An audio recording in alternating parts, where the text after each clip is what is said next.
I think we're live, man. Monday Night Raw. Absolutely terrible. This show had 3 matches announced after 7 o'clock this evening. Why is that? Why is that? I'll give you one reason. Vince McMahon. Backstage issue. I tell you, man, backstage issues lead to Vince McMahon not showing up. Having no scripts at all. It leads to another terrible Monday Night Raw. And I can't wait to shit all over this show, man. Keith Lee versus Randy Orton again. 3rd time in 2 weeks. Dominik Mysterio continuing his feud with the greater good. Aleister Black and Kevin Owens on Raw Underground. Peyton Royce and Billy Kay get terrible theme music. Dominik Dijakovic is absolutely the leader of Retribution. And R-Truth mentions diners, drive-ins, and dives tonight. We're gonna go over it all, man, on this Labor Day edition of Off the Script. This is your Monday Night Raw review. Get ready! We're breaking it down tonight on Off the Script.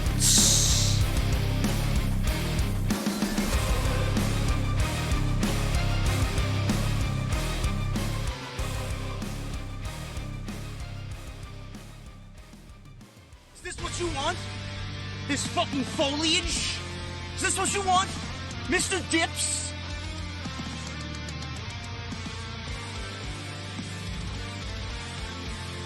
Is this what you want? Me standing in front of EC3 buying designer coats? Is this what you want?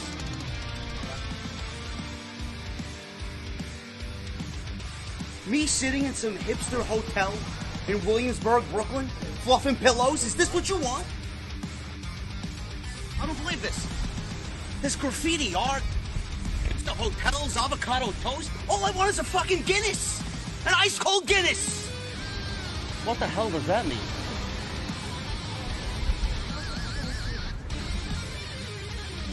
Oh, this is what you wanted.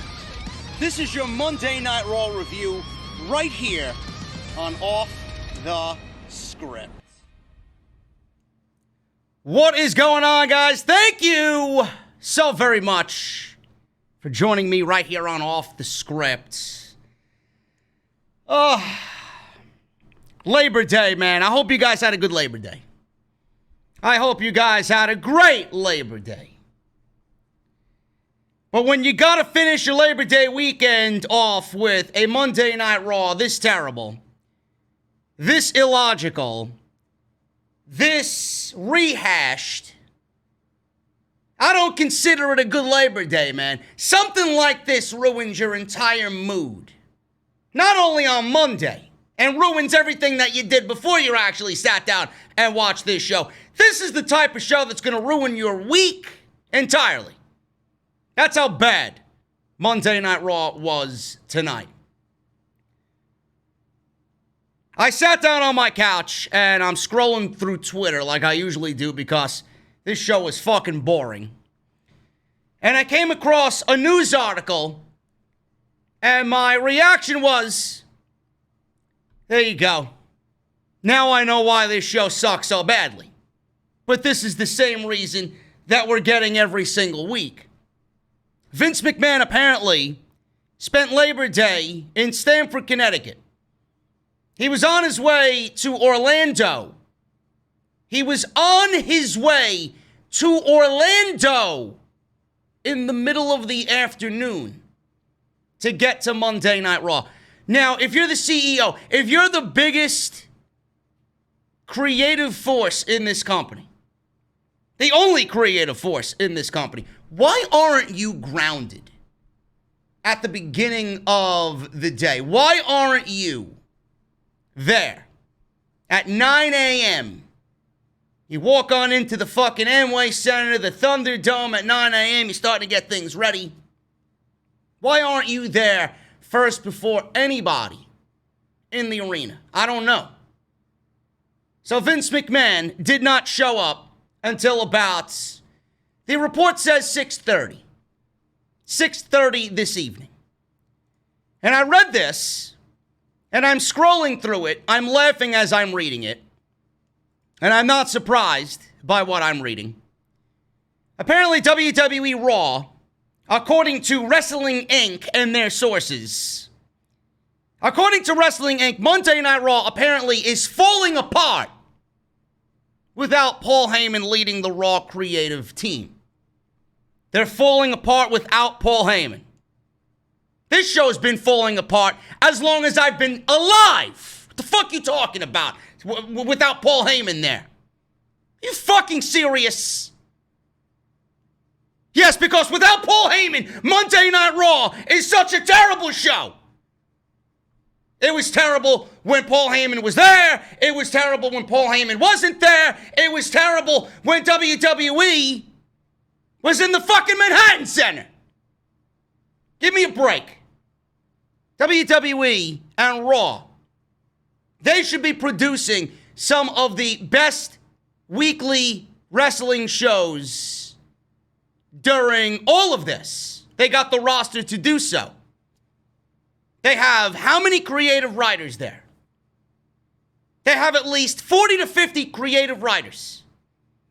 And they all bow down to one Vince McMahon at the end of the day. WWE Chairman and CEO Vince McMahon reportedly didn't even look. He didn't even look at the script for tonight's Labor Day edition of Raw until this morning. He wasn't in the building.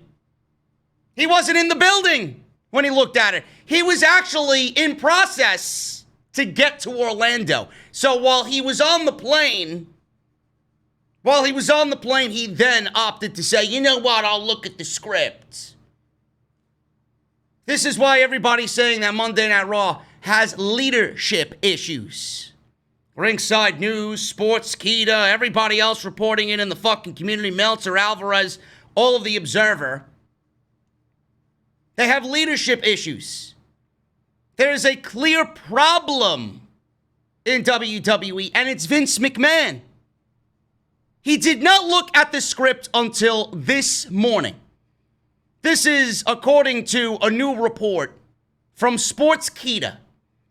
Ringside News first reported this earlier in the day. This is apparently why WWE didn't announce any Raw matches until 1 hour until showtime. 7 p.m. is when I got a notification of what is going to be on the show. I actually went, and I never do this, I actually went to WWE.com today around 6 o'clock, 6:30, because I wanted to get myself a mock thumbnail ready before Salrex makes me the real one for the live stream. And I didn't see anything in regards to tonight's Monday Night Raw. I actually seen the results for last week's show. When I went to the Monday Night Raw section, I didn't see anything about tonight's show. Nothing at all. So, WWE didn't announce any matches until 60 minutes until showtime. They announced Keith Lee versus Randy Orton. On what planet does this make sense? I can tell nobody actually wrote a fucking script because all they did by this match alone was reach into the fucking trash bin, pull out last week's scripts, and then say, you know what? Nobody will notice. It's a holiday. Let's put on the same match we did last week. Oh, but Vince, that was payback. Fuck a payback. Let's do it again. Keith Lee versus Randy Orton 3 times in 2 weeks. Now, I can name a laundry list of NXT talent that have been ruined by being called up to the main roster. But my God, man, has Keith Lee been soured on the main roster? I haven't seen anybody booked this badly or feel. I wouldn't even say he's booked badly. It's not like they're intentionally trying to bury him. But my God, they've been negligent with Keith Lee. This guy fits like a fucking O.J. Simpson black glove on Monday Night Raw. This guy is fucking ordinary. They took his theme music away. They put him in a fucking skirt, only to change that the next week because everybody fucking complained about it. They put a fucking shirt on him because he's too fucking fat, according to Vince McMahon, not to me. I don't think Keith Lee is fat. I think Keith Lee looks great. Well, Vince McMahon clearly thinks he looks fat. That's why he's wearing a fucking shirt. 3 times in 2 weeks. This guy feels ordinary. Absolutely nothing special about Keith Lee on Monday Night Raw. Nothing. But JD, he's got to win over Randy Orton. He's got to win over Randy Orton. So what? He's got to win over Randy Orton in a non-title match. And he's a non-factor in the WWE title program after WWE put him in this program for absolutely no fucking reason because they were fucking clueless on how to book this guy upon calling him up from, or demoting him, I should say, from NXT. Why does he need to be there? Why is he in this fucking feud? Oh, but he beat Randy Orton. So what? So what?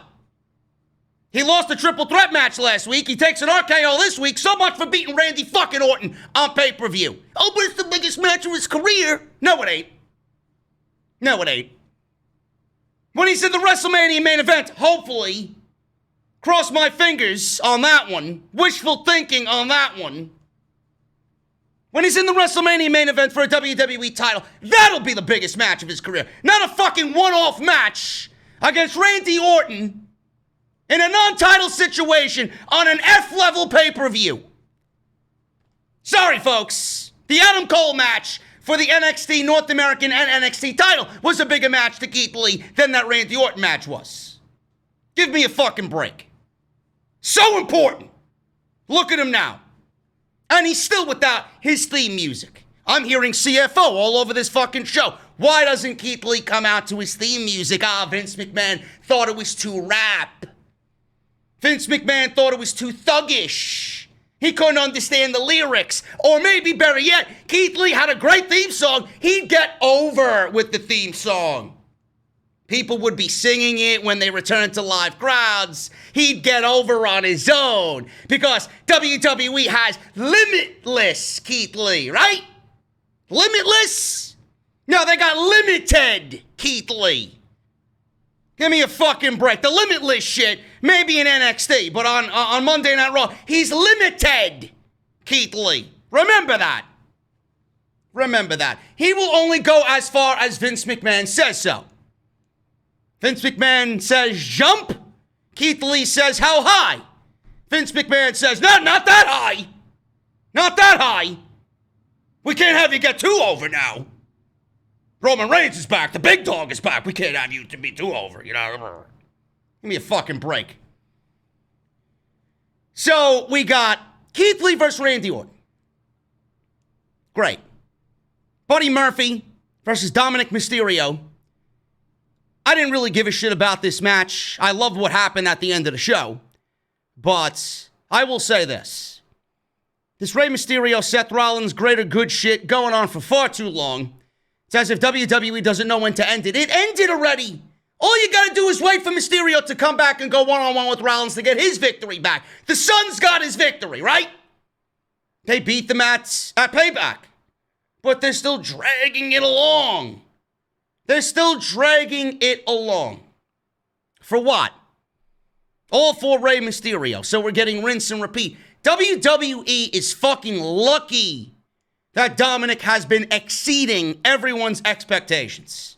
If not, this would have been a complete rehashed disaster. Simple.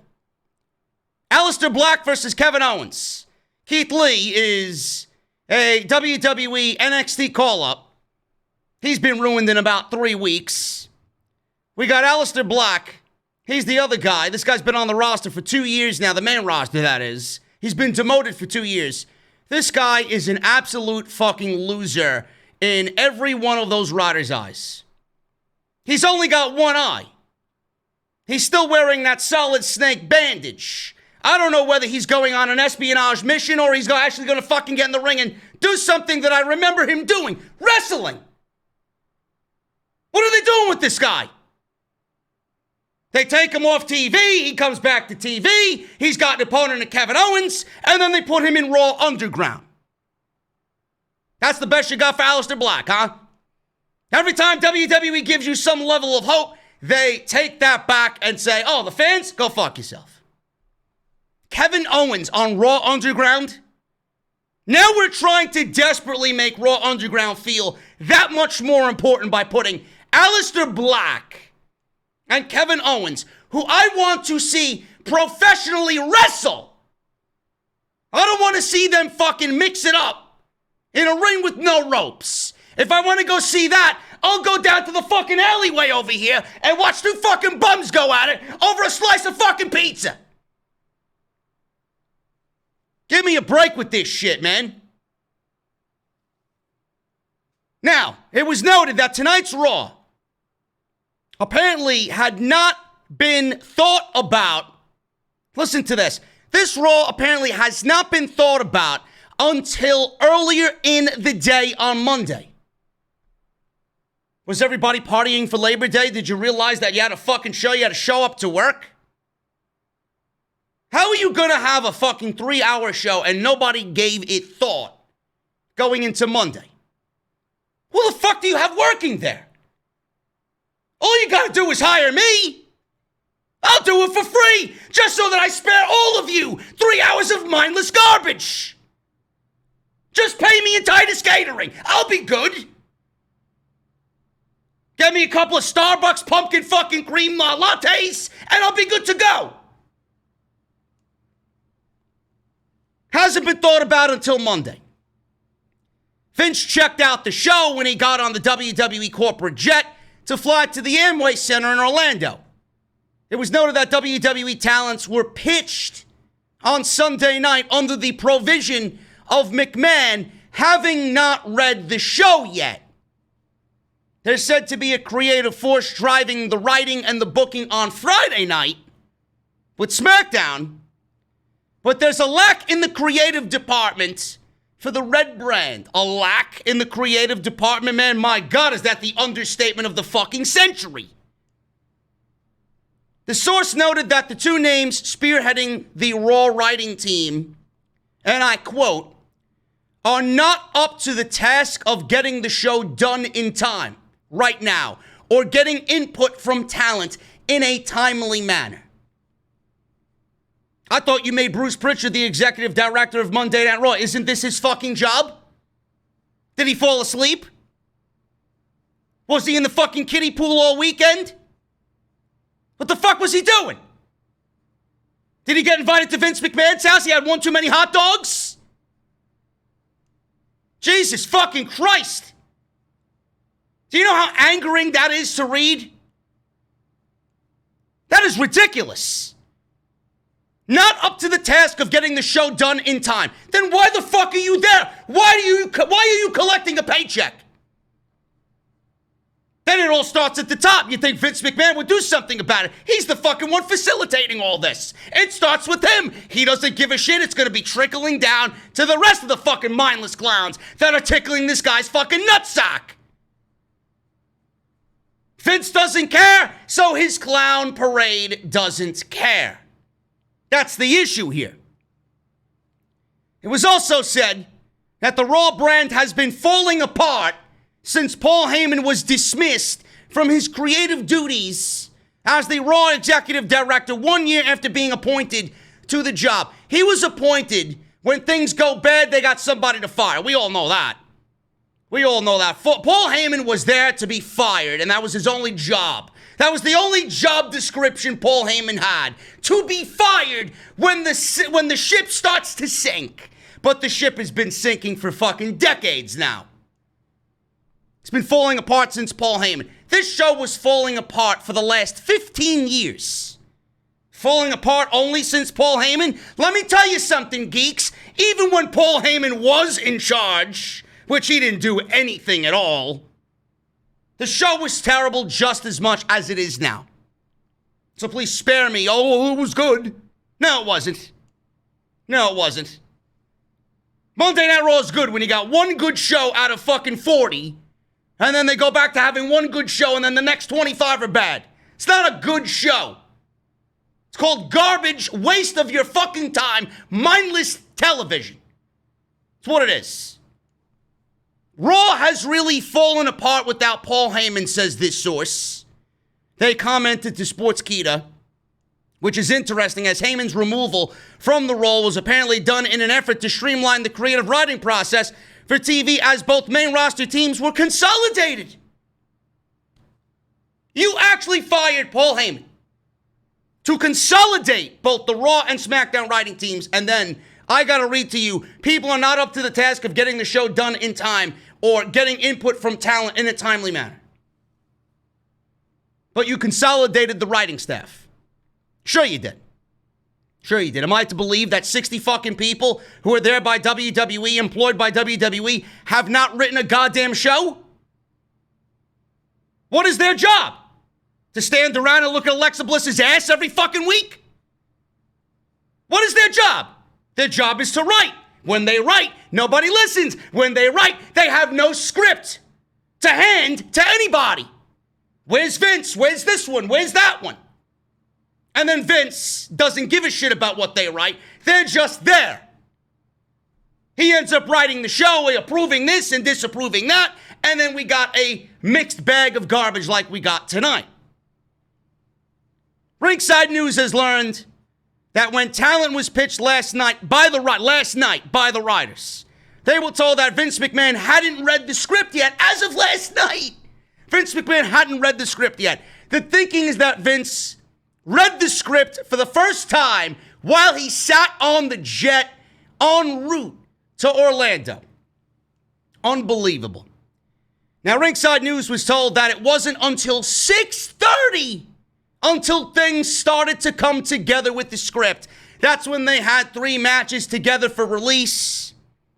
Those should come very shortly, but with that, they started to trickle down all the matches that they were planning for tonight, and then we didn't find out for the rest of the show what had happened until we actually sat down and watched the show. Then they announced Nia Jax and Shayna Baszler in a handicap match.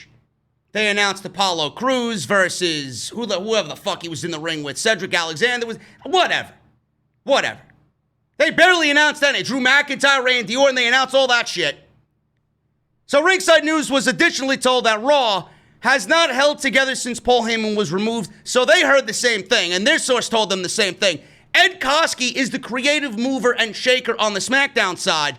There is a lot of day of show rewrites on SmackDown, which I don't understand. There's a lot of day of show rewrites on SmackDown, but John Backstrom and Ryan Ward are not able to get Vince McMahon so he can sign off on these matches for Monday Night Raw. How awful is that, folks? And when you go back and think about this absolute waste of 3 hours we watched tonight, there's the reason why this show sucked. There's the reason why this show was a fucking failure. It is downright embarrassing every single week. First of all, I'm not even surprised that that's in the news. That seems like it's an every week thing. Like the sun is gonna fucking set and rise every single fucking day. Vince McMahon is ripping up a script. He's not looking at his script. He's not caring about Monday Night Raw. This is common knowledge. This is not a surprise to anybody. But the fact that it's this bad and the fact that he's this negligent is a huge issue. I really wish that people in this company would grow a set of fucking balls and tell him exactly what the fuck is going on. Your leadership sucks. We need this show to be running properly. Every single week, I felt like I watched this show the last 23 fucking weeks. Seriously, this was the show that they put on tonight. I felt like I watched this show all pandemic. That's how bad it was.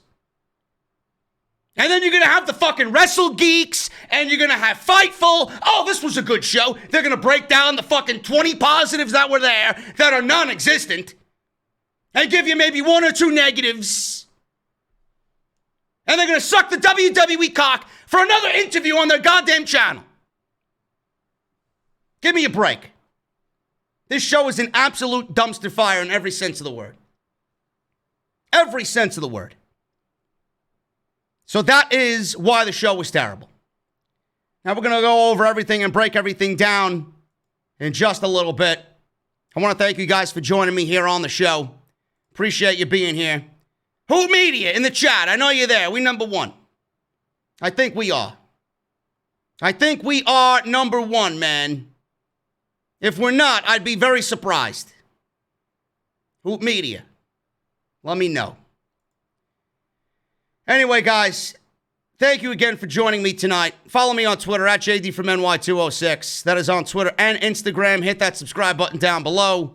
Turn on that bell for all notifications. If you guys want to check out anything else that I did. I know it was a long Labor Day weekend, man, but I did go live last night for Off the Script, episode 342 on the channel. We talked about number one by 1,000 people, says Hoop Media. Awesome. Thank you, Hoop Media. You do a fantastic job. I did Off the Script last night, guys. We did episode 342. We talked about the Twitch and cameo situation with Vince McMahon. I got to follow up on that in just a second. But we broke that thing down the best that we could. We also talk about the Authors of Pain being released, why they were released, and why they were ready to come back. And I find it funny that WWE released them just as soon as they were both ready to come back to Monday Night Raw. And we go over again why the Wednesday Night Wars need to die and why NXT needs to move to Tuesday night permanently from now on. So 2 hours plus of audio and visual. Go and check that out live on the channel right now. I would really appreciate it. I know, like I said, it's been a long weekend, so you guys were probably at the beach or you were probably hanging out with family, doing the last minute, last days of summer deal. So make sure you guys go and check that out if you missed it.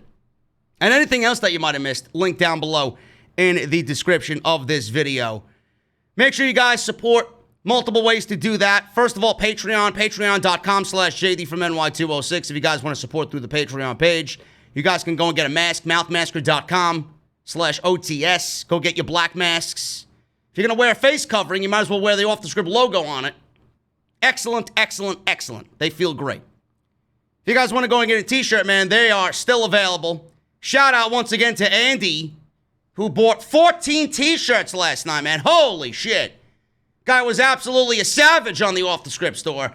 Available exclusively on Bonfire, the IWC Savior, the new JD's NEGAN design for 2020. Go and get that if you have not done so. Exclusively the home of the official Off the Script shop. And today's podcast is brought to you by Harry's. We'll talk about Harry's in a little bit. Harrys.com/script. They got these new razors, man. Unbelievable. If you thought Harry's razors were good before, they are even better. Somehow, some way. I wish WWE would follow Harry's. They're always evolving. Monday Night Raw is always going backwards. But their blades are fantastic, man. Believe me, I've been using them for about 3.5, 4 years now. And their old blades were great. These new blades somehow are even better than their old. We'll talk about them in a little bit, but they are sponsoring the podcast today. Harrys.com/script. Get your value trial set with their new and improved steel blades, man. Awesome, awesome stuff there. Hit that subscribe button as well. Very important. Turn on that bell for all notifications. We have, right now, 469 likes. Let's get that up, man. Let's get that up. I want to see it close to 1,000 before the stream is over. So thank you guys for that. Monday Night Raw opened up with Randy Orton. He made his way to the ring. Michael Cole was on commentary tonight. I don't know why. I haven't heard anything about Tom Phillips, but all he said was Tom Phillips had a day off. Good for him. He's the lucky one. He didn't have to see this fucking shit show tonight. So we got Michael Cole. Michael Cole instead. I'm fortunate enough to only see Michael Cole once. This week we got to see him twice, so unlucky for us. Randy Orton made his way to the ring, and they went over that Randy Orton would face Drew McIntyre at the Clash of Champions Gold Rush. That's the new catchphrase for Clash of Champions, Gold Rush. Everything needs a fucking catchphrase nowadays in WWE. McIntyre will defend if he's cleared to compete. He will be. Orton said he told the entire world last week he would jump through whatever hoops he had to in order to do what he had to do. But he was already qualified for a title match. But I did it anyway. Illogic. He said he beat Kevin Owens, Seth Rollins, and Keith Lee. And now he has to face Lee again tonight. Oh, Randy, I know, bro. I know. It doesn't make any sense whatsoever. He warned Lee that the more they cross paths, the more likely he's going to get kicked in the head. He said he could run through all the men he's kicked in the head, but Raw is only 3 hours. I could go over everything that's wrong with this fucking show, but I only have 3 hours. In fact, that would make for a very, very good video if I went over everything that was wrong with Monday Night Raw. But I think you guys get the gist of it by listening to me every single week. So he addressed Drew through the camera. He was looking right into the camera. And he said he will face Drew at the Clash if, is the key word here, if McIntyre recovers in time. He said if someone asks why he might not make it to the Clash, it's because he kicked him in the head and fractured his jaw. They cut to the highlights of Orton 2 weeks ago with the 3 punt kicks to the head. Back in the ring, Orton asked what happens when the champion can't defend his title as scheduled. He said the solution would be to hand him the WWE title. So Orton said he's a patient man, but he's not sure he wants to wait around. He was then interrupted by a siren. And all of a sudden, Big Papa Pump entered the arena. I'm only kidding. Scott Steiner did not make an appearance on Monday Night Raw. It was actually the ambulance that Drew McIntyre was taken away in 2 weeks ago. So the ambulance siren went off, and an ambulance drove into the Thunderdome, and McIntyre came out of the driver's side door. His music played. He marched to the ring. He gave Orton a Claymore kick, and he started to punch away at Orton on the mat. Drew then stared very intense at Randy Orton, did McIntyre, and the officials came down to break it up. Drew left the ring, but he kept staring at Randy Orton, and Michael Cole said, and I quote, "You are staring at a stubborn, dangerously proud WWE champion." And that was it. So, I knew exactly where they were going with this when they did this segment. So we got one Claymore kick here to Randy Orton. And I'm thinking, Randy Orton delivered 3 punt kicks to Drew McIntyre. And now he sat home for about a couple of weeks. And now Drew McIntyre's back to get revenge. So he's going to deliver 3 Claymore kicks to Randy Orton on the way to Clash of Champions. And that is exactly what the story of tonight's Monday Night Raw was. Same old, same old. Nothing new here. They're pretty much just trading signature moves back and forth on the way to Clash of Champions. Doesn't really spell an interesting story going into the WWE Championship match, especially when you kind of muddied it up with illogical booking. You threw Keith Lee in there. He has absolutely no focus in this storyline whatsoever. He did for a week, and then WWE seemingly dropped it because it was never an important situation to the overall storyline. So why are you adding it? Why did they end up adding Keith Lee if he was never going to be a factor in this, unless he somehow gets a championship match when Randy Orton wins the WWE title, but we don't know when that will be. I read a report on Off the Script yesterday that we could be looking at Randy Orton versus Drew McIntyre going into Survivor Series. So Keith Lee may be the odd man out for all these weeks. So I ask again why you added him to this situation if he was always going to be a non-factor. I don't get it. You could have legitimately plugged anybody in that role and it would have had the same effect. Keith Lee adds nothing to this feud. Good friends with Drew McIntyre? I wouldn't know. They haven't mentioned it once since. So why even put him there in the first place? Then you do Randy Orton being promised a title match by Drew McIntyre. The man physically came out after SummerSlam and said he would give Randy Orton another shot, like the fighting champion that he is. And then the next week, first of all, Randy Orton got the title match. He attacked Drew McIntyre because he thought McIntyre was giving him a title match out of pity, which makes no fucking sense. Randy Orton's a dick. Okay, I lost. I'll take the title match. Nothing spells more heel than taking something that you do not deserve. But he had to go and attack him for what reason? Out of pity? That's a terrible fucking excuse. So then McIntyre promises him a title match. McIntyre's off TV. Randy Orton has to go through Kevin Owens, which he beat, and then he beats Keith Lee and Seth Rollins in a triple threat match in a number one contendership for the WWE title when he was already promised a WWE Championship match. I mean, talk about wasting everybody's time. How much of that are they going to really tell as far as the story? I went through the hoops of fire by WWE management. Who gives a fuck? That's not even the story now. The story is now McIntyre got beat up, and now he's seeking revenge. And now McIntyre beat up Randy Orton. That's the only thing that is going to matter here. 3 punt kicks to 3 Claymore kicks, and that's it. Keith Lee, nobody gives a fuck. Randy Orton jumping through management's hoops, nobody gives a shit. Those are non-factors. Those are excuses that WWE put in there to fucking throw off the scent from the idiots watching this show. Oh, look, there's a story, but there's really no story involved at all. This is not really as exciting as I was expecting it to be for the WWE title. And the more that this goes on, the more it shows that WWE has legitimately no story for Randy Orton and Drew McIntyre. If they got nothing now, what are they going to do when Hell in a Cell comes? When Survivor Series comes? I mean, Hell in a Cell should be it. I don't want to see another title match between these two guys after Hell in a Cell. You're going to lock 2 guys like this in that cage? Then it needs to be done. Over. I don't want to see it again. Adam Pearce. He was backstage. He told Drew McIntyre he's not even cleared to be there.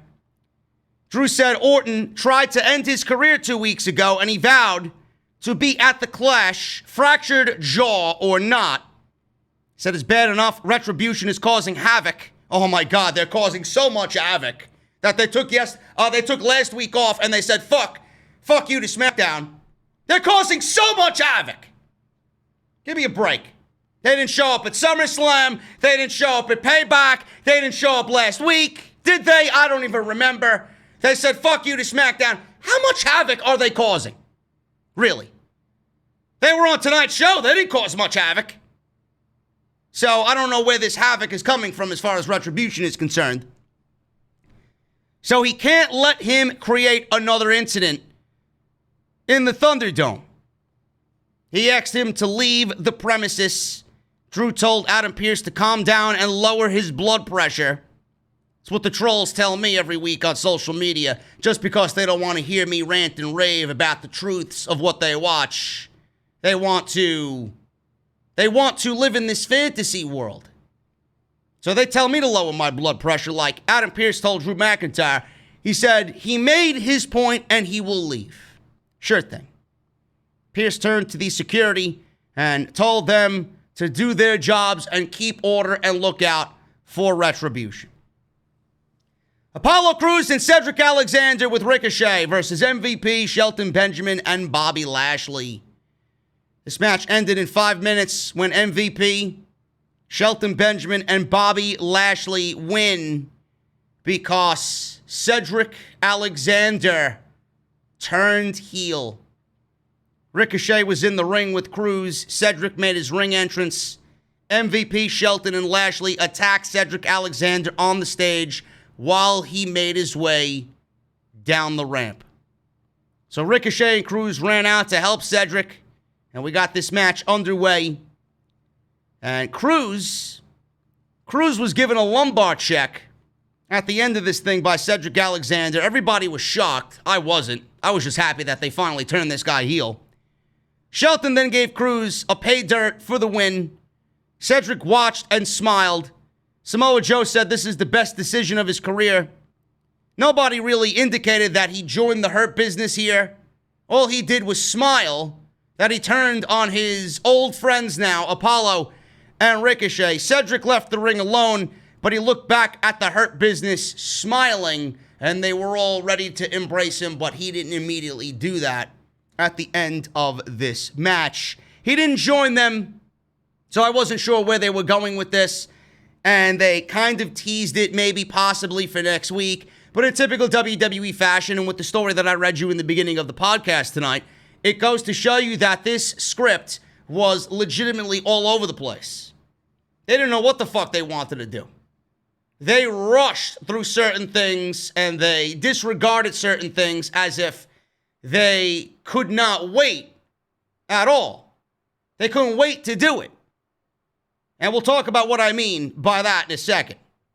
So MVP, Shelton, and Lashley win in 5 minutes. Great. Cedric Alexander turned heel. I think this is a great move. Cedric Alexander joining the Hurt Business is a long time coming.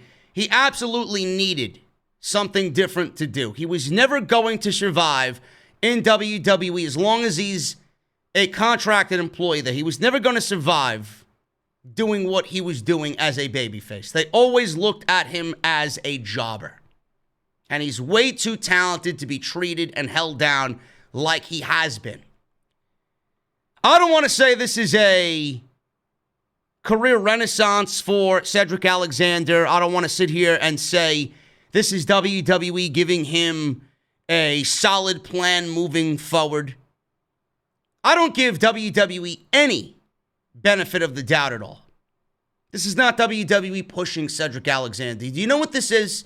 This is MVP asking to work with Cedric Alexander.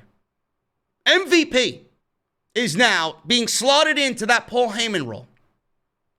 He's being slotted into that Paul Heyman role because Cedric Alexander was a Paul Heyman guy. Cedric Alexander was pushed on Monday Night Raw for the United States Championship. You remember, when you guys were watching Monday Night Raw, he feuded with AJ Styles. And that didn't really go anywhere. Vince ordered him to be buried. Vince didn't see anything in him. Paul Heyman always looked out for him. He wanted to build Monday Night Raw around a guy like Cedric Alexander, around an Aleister Black and a Ricochet. Guys like that. This is MVP acting as the new Paul Heyman for Cedric Alexander. This isn't WWE pushing Cedric. This is MVP being a producer/wrestler asking to work with Cedric Alexander. This may be his saving grace. This isn't WWE pushing Cedric, because if they wanted to push Cedric, they would have done it so many fucking times over and over again. They've done legitimately nothing with this guy. This is all MVP. And this is going to be the best move for his career. Seriously. If he can thrive in this role, then he's going to be better off for it in the long run. And I'm very interested to see where they go with Cedric Alexander. The Street Profits. Angelo Dawkins and Montez Ford versus Angel Garza and Andrade.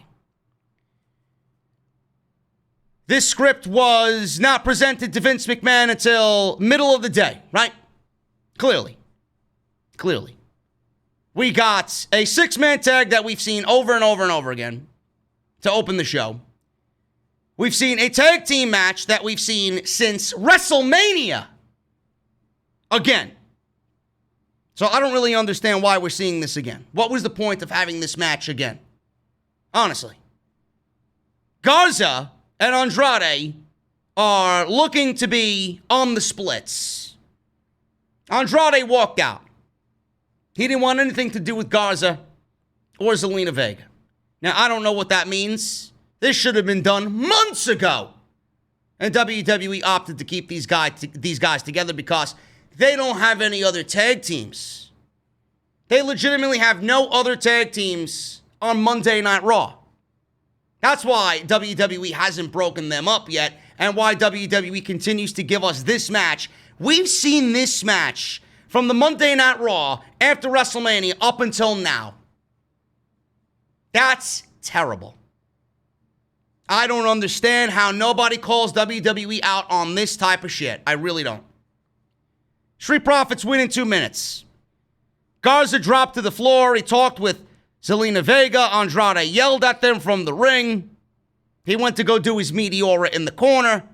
Dawkins moved out of the way, slammed Andrade, tagged in Ford, landed a high frog splash for the 1-2-3. Street Profits win. So that was that. So it looks to be Zelina's guys breaking up. And then all of a sudden, Cesaro and Shinsuke Nakamura walk out after the match. We go to commercial break. So I'm asking myself, please, for the love of God, please answer my prayer. Seriously. Are you going to answer my fucking prayers? I'm looking at the SmackDown Tag Team Champions show up on Monday Night Raw. And I'm like, oh my God. After months, after years of asking for it, WWE is going to give it to me. Cesaro and Nakamura, after the commercial break is over, they're in the ring with the Profits.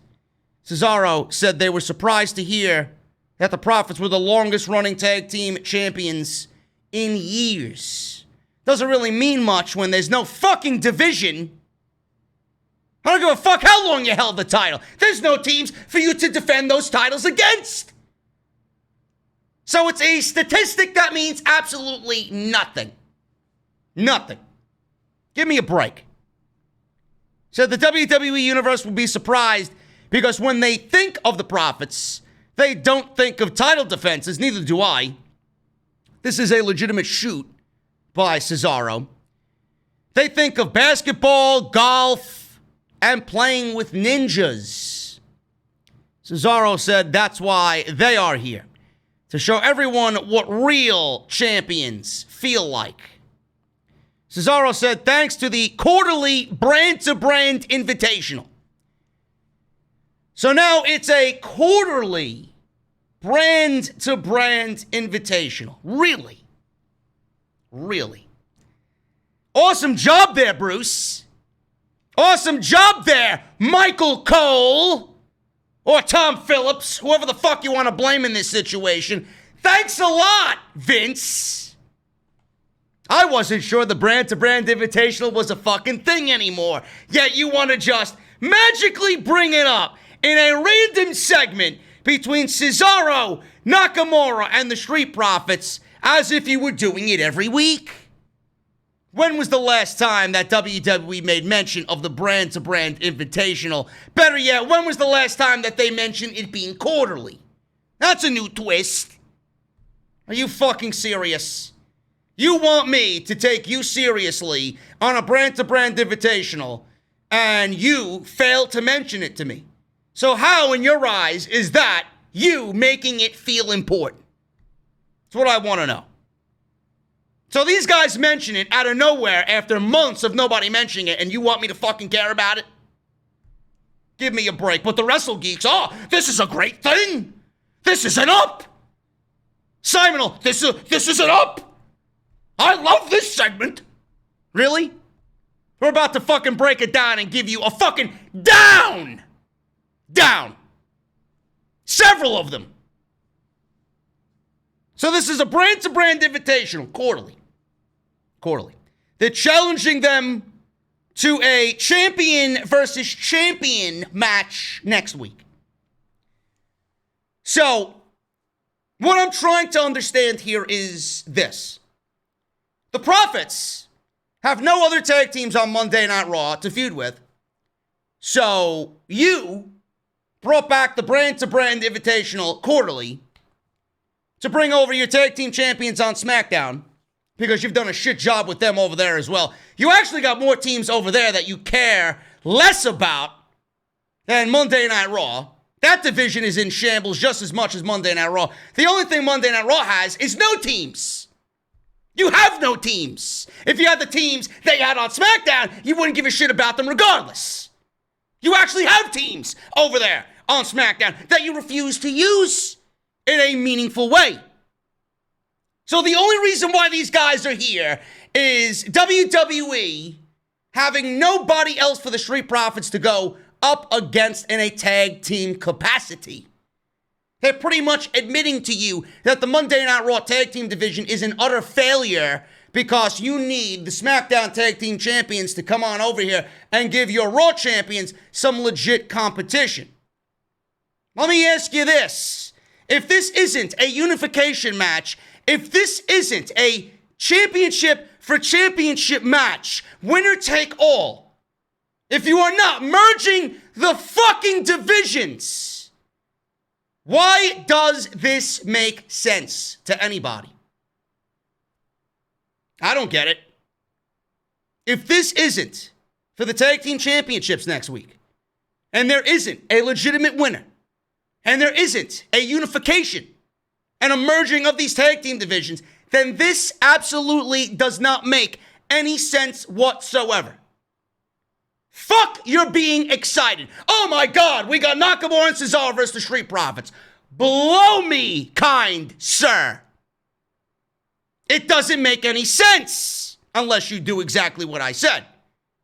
All you're doing is admitting that your tag team division on Raw is a complete fucking failure. So I'd love to see somebody really give this one an up or a positive fucking review. This was a great segment. It's a segment that doesn't make any sense. Spare me the fucking positivity. Spare me the bullshit. The tag team divisions need to be merged. I don't give a fuck what anybody says. Seriously. If I was there, I'd clean house. You got all this talent. You got all these ideas ready and willing, able to go, and you refuse to do anything and have fun with the talent that you possess on this roster. Why must this tag team division suffer because of your fucking creative failures? Oh, let's call over the SmackDown tag team champions. Has anybody thought, here's another one. I want to see fucking Sean Ross Sapp and these other fucking geeks in the community bring this shit up. What happens to Survivor Series?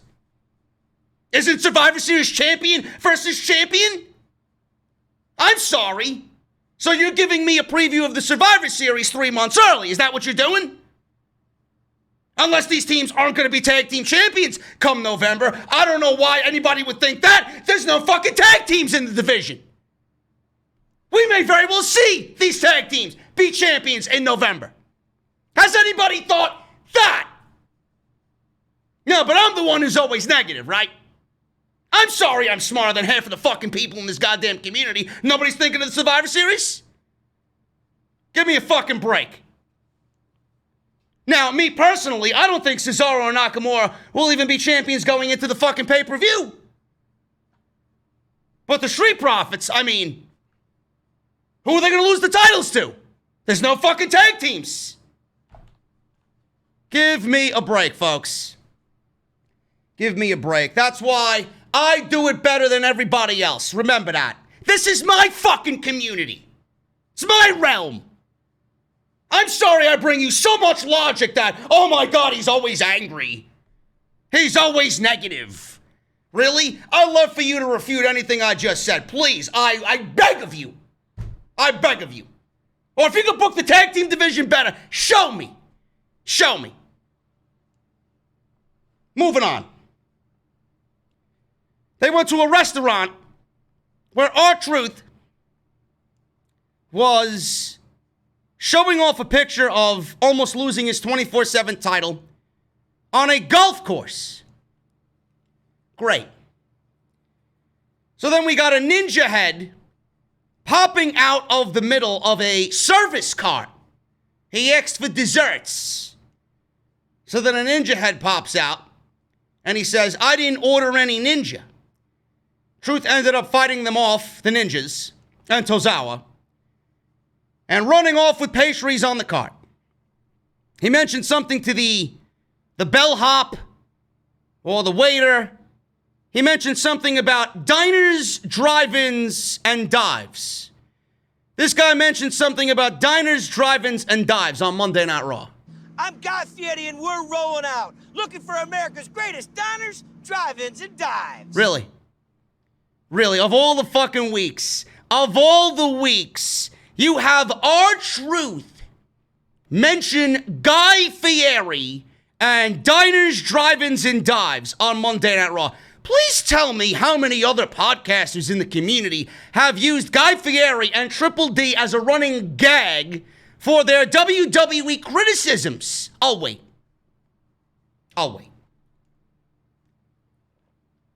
Time's up. As I sip my cold, watery beverage. Time's up. I'll give you the answer. It's very easy. Nobody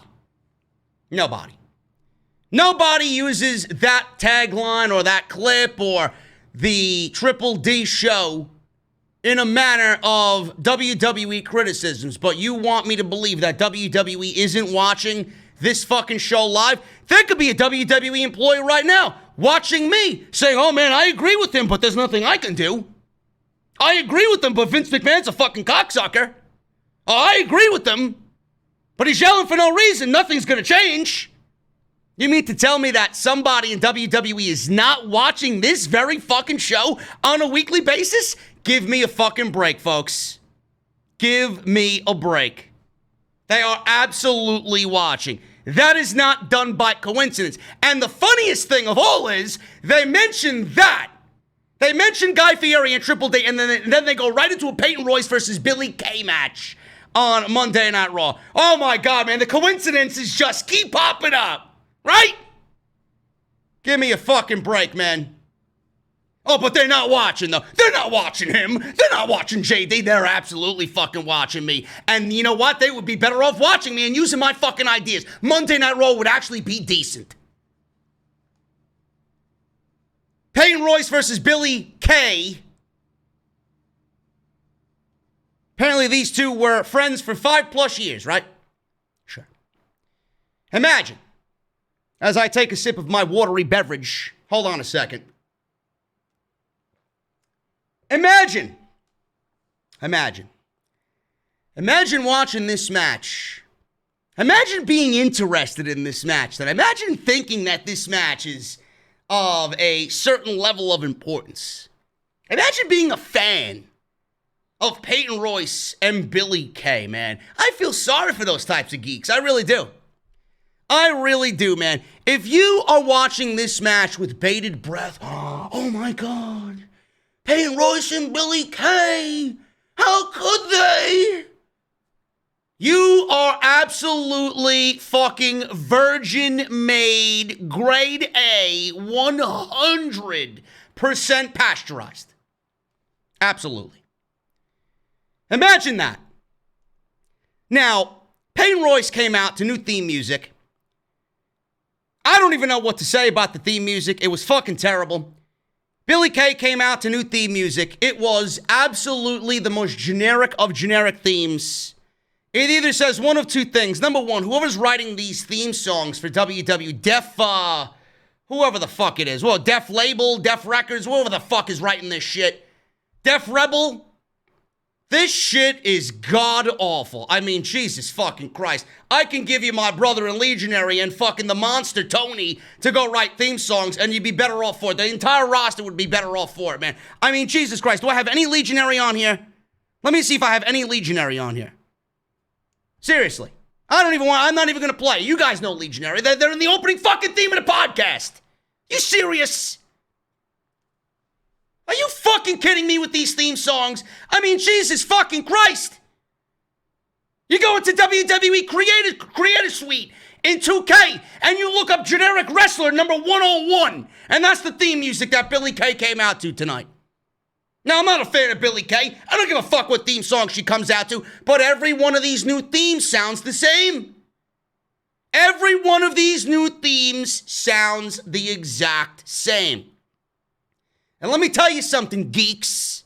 Peyton Royce is a lot better off than Billy Kay. We all know that as a fact. But Jesus Christ, man. Billy Kay came out to that theme. Billy Kay lost in this match. It doesn't bode well for Billy Kay. Goodbye. Bon voyage. Farewell. I wish you your best in your future endeavors. 2 minutes. Peyton Royce wins, man. Oh, my God. Peyton Royce is a future WWE champion by what I've seen in 2 minutes, says the geek and the virgin. Give me a break. Hour 2. Charlie Caruso was in the middle of the ring, and she introduced the Mysterio family. She introduced the Mysterio family. Ray, Dominik, Angie, and Dominik's sister, Aaliyah, was there. Dom looked really... He was in ordinary jeans. He was in street clothes. And then we had Caruso asking Ray about his tricep injury. He wasn't in his ring gear yet, was Dominik. So Ray said about his tricep injury, he couldn't get closure against Seth, and there's no timetable for return, but he can't wait to get that chance. Now, I reported his timetable for return. Meltzer reported it's about 1.5, 2 months tops. He doesn't need surgery, he just needs rehabilitation. He'll be back, and hopefully WWE can finally blow off this feud with Seth Rollins. Caruso asked Ray if he offered any advice to Dominik. Ray said Dom makes him so proud, and he knows Murphy is dangerous. You know what else is dangerous, folks? Vince McMahon's pen. Vince McMahon's pen that hits the fucking paper that this script for Raw is written on. That's the most dangerous thing in all of pro wrestling. Caruso asked Dom what he means, or what it means to him to defend his family's honor. Murphy then interrupted on the big screen. Murphy said Seth berated him in the ring last week because of Dominik. He said Seth wants nothing to do with him now. Ray told him it's not their fault. He pledged his loyalty to an evil son of a bitch like Seth. You reap what you sow. Murphy said he's right, but he sees clearly now. Oh, really? You see clearly now. I wish the fucking writing team would see clearly and actually speak up on why this show sucks so badly. So he sees clearly. He said Dominik has a bright future in WWE, except the ultimate sacrifice would be to end it tonight. He challenged Dominik to a street fight on Monday Night Raw. Dominik looked at Ray and then told Murphy he's more than willing to embarrass him again in front of his Messiah, so he accepts. Murphy said, well done, but be sure to bring his family to ringside because it'll be their last chance to see him wrestle. Dominik warned him if he touches his family, it'll be the last breath that he takes. Dominik has been great.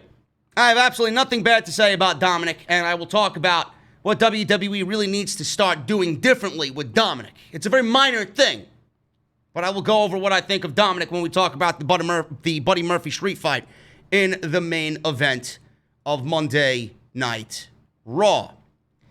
Guys, today's show is sponsored by Harry's. You guys know the deal. Harrys.com/script, man. Harry's just came out with their new sharpest blades ever. And like these other companies, they're not charging you more for their product improvements. Harry's new sharper blades are still as low as $2 each. Now, Harry's, listen, man, Harry's shave is so great. I've been using it for almost 4 years now. I never cut myself. I love the glide of the blade. I've actually used the new blades this week. It feels amazing, man. It really does. Never cut myself, and I have really sensitive skin. And I love the trimmer blade as well. Man, the trimmer blade is so great. On the opposite end of the blade, it really gets that closeness you need. And the shave gel, it's got aloe. It leaves a tingling sensation on your face. It feels great, man. Everybody listening to the show can redeem their trial offer right now by using harrys.com/script. These other razor companies have increased their prices when they introduce something new. Harry's is delivering their sharpest shave ever, and they aren't raising prices. Great. These new blades are so sharp that they did a study with guys shaving 4 times a week. The guys reported that with Harry's new blades, their 8th shave was as smooth as their first. They delivered this quality at a low price. How did they do that? Harry's actually owns a German blade factory that's been honing razor blades for over 100 years. They source their steel from Sweden and own the entire manufacturing process from R&D to the factory floor. This allows them to keep the prices low, and they confidently stand by a 100% quality guarantee. Blades are delivered directly to your door as well, on your schedule with or without a subscription. I want you guys to give these blades a try, man. New customers will get a 5-blade razor featuring their new sharper blades, a weighted handle, foaming shave gel with aloe, and a travel blade cover to keep your blade dry and easy on the go. Just go to harrys.com/script and redeem your trial offer today, and I want to thank them for sponsoring the Monday Night Raw podcast right here on Off the Script. Adam Pearce explained his logic of the Riott Squad having back-to-back handicap matches with Nia Jax and Shayna Baszler. Jax hadn't heard that she was scheduled to wrestle yet. I'm guessing that Vince McMahon didn't fill you in because he didn't fill in anybody else. He didn't have a fucking script ready. So it's like WWE's just throwing that right into the fucking show as a shoe. She didn't know she was supposed to wrestle tonight. I would rather you not wrestle, ever, on any night. Drew walked by them, looking at his phone. Pearce asked him, "What are you still doing here? I kicked you out. I told you to go home." Drew said he was on his way out, so relax. Drew's trolling him. Drew's nothing but a big troll. Asuka versus Mickie. Oh, actually, it's going to be Asuka versus Mickie James next week, by the way. Not yet. Asuka and Mickie James versus Natalya and Lana. Man, oh man, what was I doing during this match? I got up and made myself a cup of coffee for the first time tonight. I actually cleaned the silverware that was left in my kitchen sink because my brother had come to visit this weekend for Labor Day. I folded laundry. I pulled the laundry out of the dryer. I put it in my laundry basket, took the laundry basket to my bedroom, turned on my bedroom light, dumped the laundry onto my bed, sorted the laundry. I folded the laundry. I then put t-shirts with t-shirts, underwear with underwear, shorts with shorts, and whatever else was in the laundry basket. Bath towels with bath towels, beach towels with the beach towels. And then I properly put everything where it belongs. I gave everything a home. And then I put the laundry basket back in my closet. And then I straightened up my bed. And then I shut my light off. And then I closed the room, or closed the door to my bedroom. And then I turned on the air conditioner in my living room.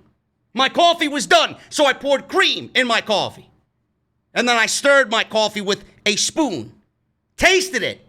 It was at the maximum temperature. And it tasted just right. I then shut the kitchen light off.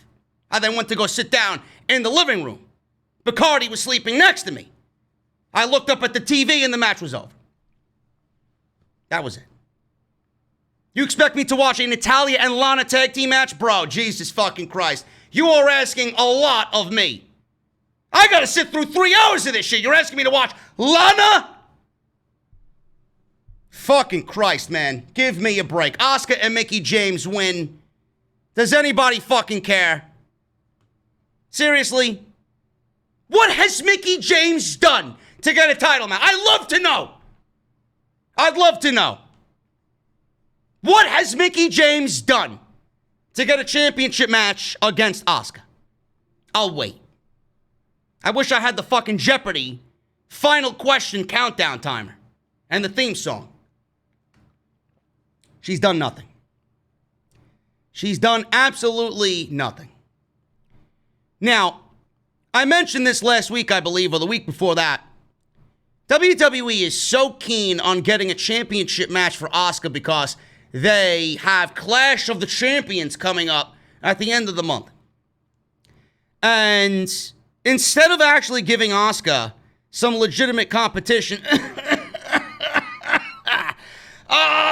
Bianca! Belair! Oh. Man, it's COVID season. Sorry. Got a little bit too much sun today, bro. It dried me out. Instead of giving Bianca Belair a fucking title shot and a feud, I don't even want her to get a fucking title shot. I just want her on TV. Really. I just want Bianca Belair on fucking TV. I don't know how anybody in this division is getting a fucking title match after what Sasha and Bayley have done. I don't understand. You took Shayna Baszler and Nia Jax and made a fucking ridiculous tag team out of both of them. Should have been Shayna Baszler that was next in line. But now she's a tag team champion. And WWE's left with nobody. Because now Sasha's off TV. Bayley is the SmackDown Women's Champion. In my honest opinion, I think she'll be battling Naomi at the pay-per-view. Because, I mean, they got nobody else on that brand either. But who is this in the chat? Waldo Gutierrez. This guy, I'm personally benching this guy. Get the fuck out of my chat. He says Nia Jax is the total package. Yeah, okay. Sure thing. I could give you about fucking 16 different jokes with that one fucking line. But I'll refrain because I'll get in trouble and then the rest of the roster is going to come after me. Braun Strowman's going to be fucking talking about fucking Totino's pizza rolls this time. He mentioned Hot Pockets last time. WWE is so keen on getting Asuka a title match that they're willing to give anybody a title match. But the best thing for Asuka is to keep her off of TV. Why do you need to have Asuka on the show and defend the title? Why do you need Asuka on the show to be put in a meaningless program?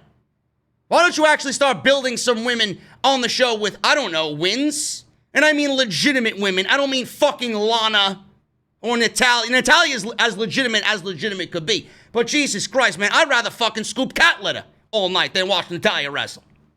Give me a break. She should be kept off TV.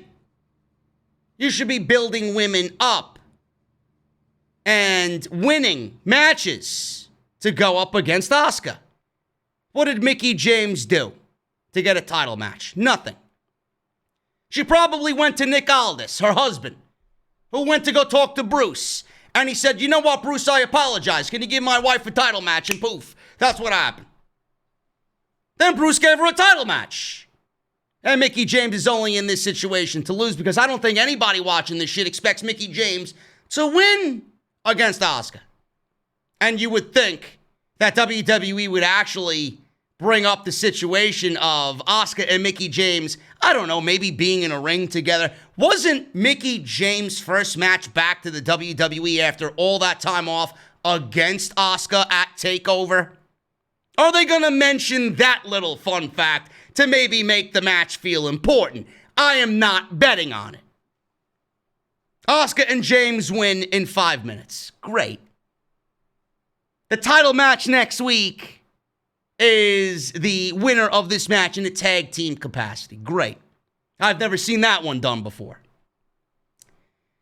MVP was backstage with Cedric, asking if he's ready to make things official in the MVP lounge or the VIP lounge. I don't really understand why Cedric needed to be on the VIP lounge this week. This couldn't wait till next week. This could not wait till next week, right? I guess fuck writing episodic television. You just want to blow through the... How important is this storyline to WWE that they're giving you the fucking VIP lounge this week? And I'll make another point that I want to make during this review of this tag team match that followed this VIP lounge. So the Hurt Business. Cedric Alexander's on the VIP lounge. They look good together. Cedric, Shelton, MVP, Bobby Lashley. MVP told Cedric his life changes from this day forward. He introduced him officially as the latest member of the Hurt Business. Lashley presented him with a Hurt Business t-shirt. MVP said it took him a real long time to come to his senses. So what made him change? Shelton said he really wants to know. Cedric said, and by the way, Cedric was being bullied by Shelton because Shelton thought he was trolling. He's like, if you ain't serious about being in the Hurt Business, I will seriously kick your ass. So Shelton says he really wants to know, and then Cedric told him to calm down. And he said, I would rather learn and earn than being on the receiving end of a weekly beatdown. He said he was going broke, hanging out with Ricochet and Apollo Crews. I mean, bro, listen. I mean, you're joining the Hurt Business. Believe me, this is a good deal for you. But with Ricochet and Apollo, bro, they got dibs in catering. Ricochet is a fucking VIP member. So is Apollo. They got lifetime passes to number 1, 2, and 3 in line. You're giving up your third spot, bro. Now, by the time you get there, all the food's gonna be gone. Dana Brooke can only handle so much catering. So, yeah, she may be joining the Hurt Business, but Jesus Christ, man, you're giving up the privileges that only Ricochet and Apollo have in catering. I don't know if that's a fair trade-off there, bro. We'll see. Maybe MVP leads you some championships. I don't know. Hopefully so. Hopefully so. So he said he was going broke with Ricochet and Apollo. He took a dig at the one and only. I had to be tag team partners with somebody that called him the one and only. Hey, he's the one and only loser in catering. Actually, no, that's not true. There are a lot of losers in catering. He's the one and only at what? What exactly is he the one and only at doing? There's so many losers on this show, man. That fucking moniker doesn't even fit him anymore. You know? It's not even cool anymore, the one and only. You fucking kidding me? What a waste Ricochet's become in WWE, man. But this is a lifer. He wants to genuinely be there. Is Ricochet better off for being in WWE? The answer is no. The answer is no. Guarantee you deep down that man is actually a depressed soul. I know I would. A guy that talented being wasted? Holy shit. So, he also talked about Apollo Crews. He's like, why am I helping one other guy get championship matches when I should be getting those types of opportunities? So he didn't want to be sacrificing himself for others' opportunities. Then the Viking Raiders came down and interrupted and marched to the ring. And they were joined by Ricochet and Apollo Crews. And we got another tag team match on this show. Folks, the first match of the night was Apollo Crews, Cedric Alexander, and Ricochet versus MVP Shelton Benjamin and Bobby Lashley. Then we got a VIP lounge with all of the Hurt Business, which then led to the Viking Raiders, Apollo, and Ricochet versus the Hurt Business. Why are we getting 3 different segments? Actually, more than that. More than that. Because there were commercial breaks in between. Why are we getting at least half of this show between the Hurt Business and Cedric and Crews and Ricochet? Why are we seeing these matches happen every single week in different variations? Why is it that there are 2 matches booked on this show plus a VIP lounge with all these men that I just mentioned? You mean to tell me that you are that stupid that you can't book a 3-hour Monday Night Raw with that fucking roster? That you gotta rinse and repeat and reuse everybody multiple times a night just to fill 16 segments on a 3-hour Monday Night Raw? If that doesn't speak to you as being fucking lazy, I don't know what does. Never mind lazy. It's a simple fact of the matter that WWE doesn't know what they want to do. That in itself pisses me off more than anything else. You should not be using guys 3 times in one night. I mean, Jesus Christ, I get it. The Hurt Business is cool. They are some of the best things about Monday Night Raw. But that doesn't mean you got to abuse them every single week. How much talent is on this roster that is not being... Where is Ali? Where is Ali? Why do you refuse to use Ali, but you want to use the Hurt Business in 3 different segments in 2 different matches on Monday night. I don't understand it. I really don't get it. And I don't know what this is doing for Bobby Lashley.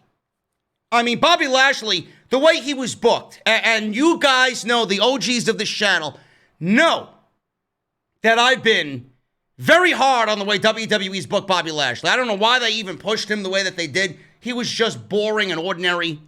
Honestly. He hasn't done anything for me since his return to the WWE coming over from Impact Wrestling. And in 3 years, WWE wasted this guy up until the Drew McIntyre feud for the WWE title. He actually looked like a legitimate contender. I don't think he was going to win. I never thought he was going to win the title. But I mean, they booked him like a fucking monster. And why has he fallen back into mid-card mediocrity?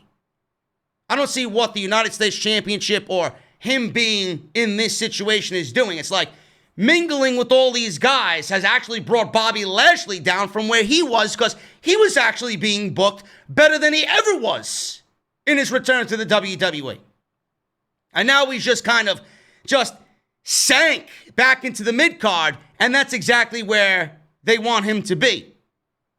But all you Bobby Lashley fans, I don't know why you're not complaining about that. The guy was world championship material for about a month and a half, and now all of this is actually bringing him down.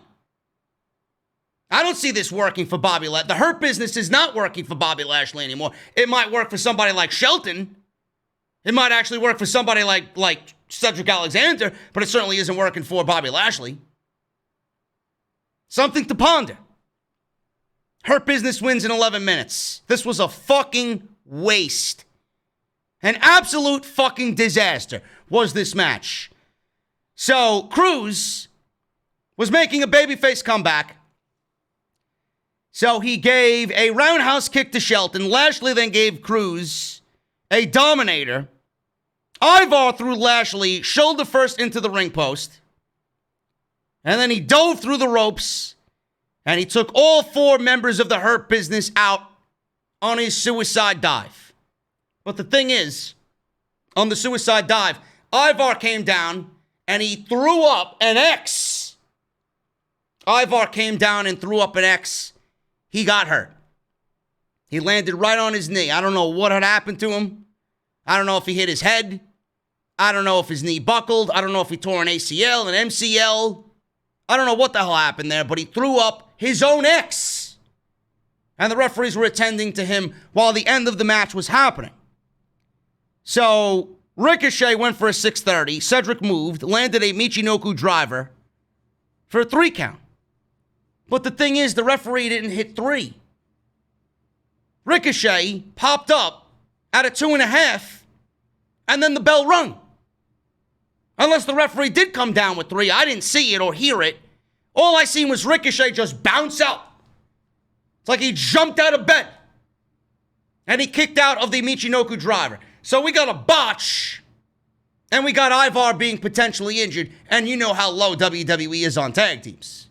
So what does that mean for Eric now? If Ivar is hurt.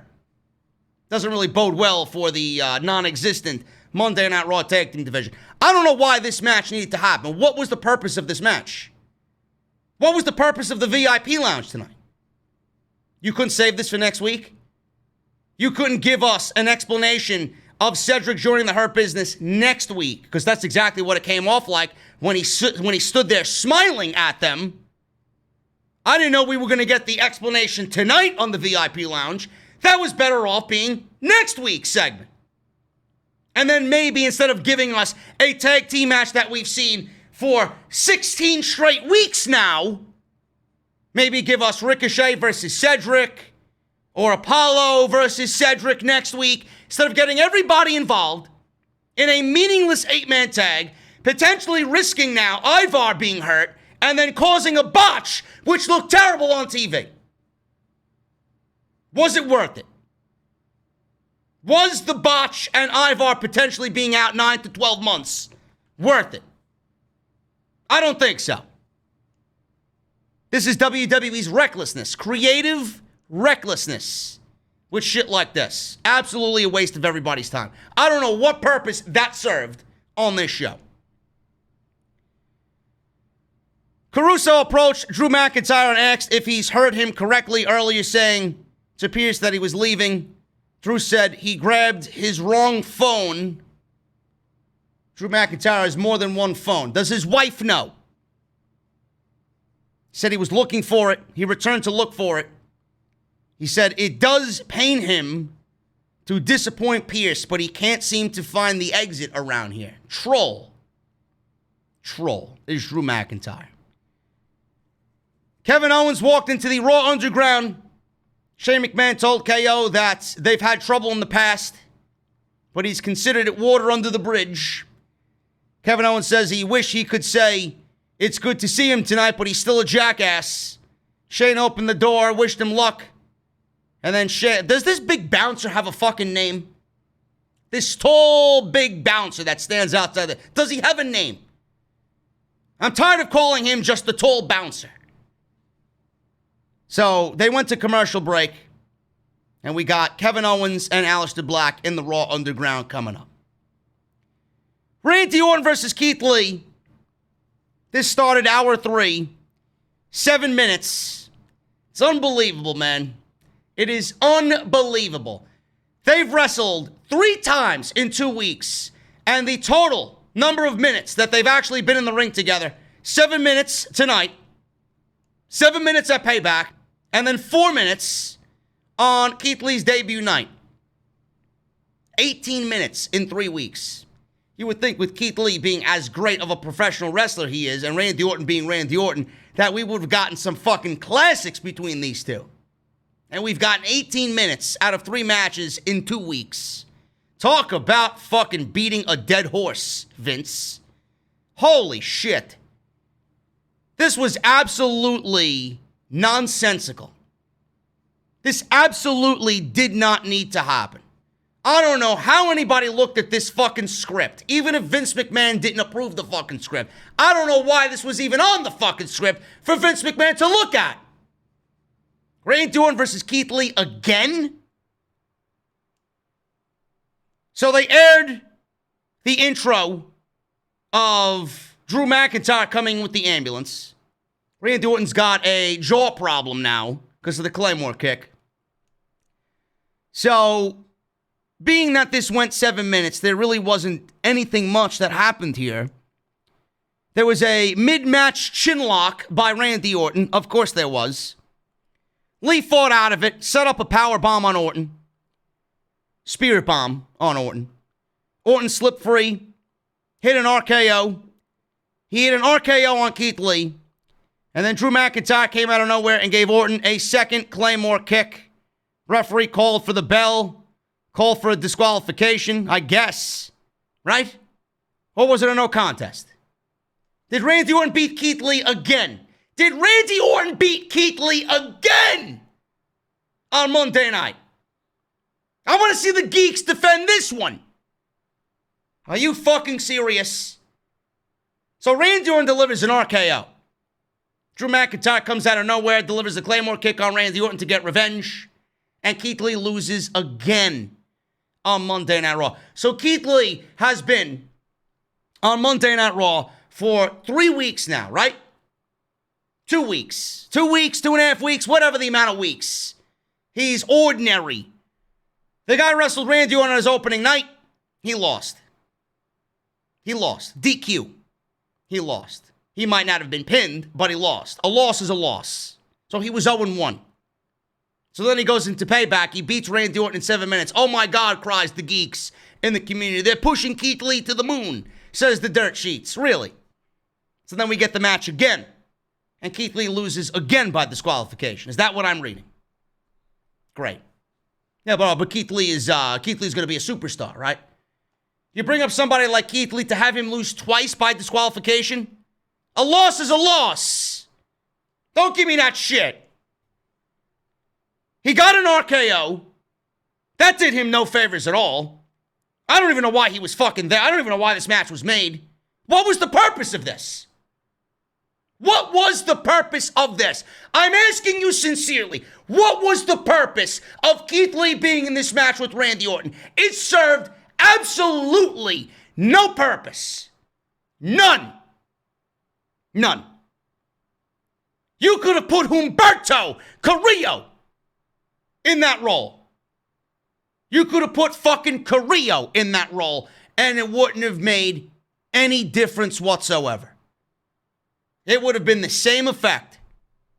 He could have gotten an RKO. Drew McIntyre could have came down, Claymored, Randy Orton. No, but Keith Lee's got to take another loss. No, but Keith Lee's got to take an RKO. But Keith Lee and Randy Orton got to be in the ring for a third time in 2 weeks. How does this make any sense? Really. It is disgusting. The negligence on this show and the negligence by creative and the fucking geeks in the community that will not be receptive to this type of criticism. Why? Why? I don't get it. I'm investing my time to give to you guys here, and I gotta sit through this mind-numbing garbage. I could have booked this show better in a fucking coma than Vince McMahon did tonight. Absolutely a waste of fucking time. Unreal. Adam Pearce confronted Drew on the stage. Says he's putting himself at risk. Drew raised his hands and backed away. Cole said Pearce is saying that because Drew isn't cleared to compete. Referees came in to check on Orton, who was in the ring selling his jaw injury. Aleister Black and Kevin Owens in Raw Underground. I mean, this is something that we want to see in the middle of the ring with ropes. And we're watching these guys. Doesn't Aleister Black have a fucking martial arts background? Why are you putting him in there and all I see is fucking big man, what's his name? Babatunde come out of nowhere and fucking slam both of these guys to the mat. That's what happened. These guys are brawling and they're going back and forth. And all of a sudden, Babatunde comes out of nowhere and chokeslams both of these guys in the middle of the ring. And Shane McMahon says, that's enough for this week. We'll see you next week on Raw Underground. I hope to God we don't. I hope they cancel this shit. Who thought it was a good idea to give Raw Underground Kevin Owens and Aleister Black? Absolutely disgusting, man. This is WWE trying to get over a dead concept with two guys that should be in the middle of that ring on a Monday night. Disgusting. Absolutely disgusting. Babatunde chokeslam both of these guys, and we'll be back with more Raw Underground. That was it. Adam Pearce was backstage with Randy Orton. He apologized. Orton asked why he couldn't do his job and keep him out of the building. Pearce said he walked Drew out of the building himself. Orton said his word means nothing to him anymore. And then he stormed off. And then we go right into Shayna Baszler versus the Riott Squad. Ruby Riott and Liv Morgan. The Riott Squad beat Shayna Baszler in a 2-on-1 handicap match in 3 minutes. Shayna Baszler, who had probably the best week of her main roster run so far, by doing what she did to Sasha Banks and Bayley, having them both in the Muda Lock and the Kirifuda Clutch, tapping both women out, actually tapping Sasha out, but she had a submission all on both women.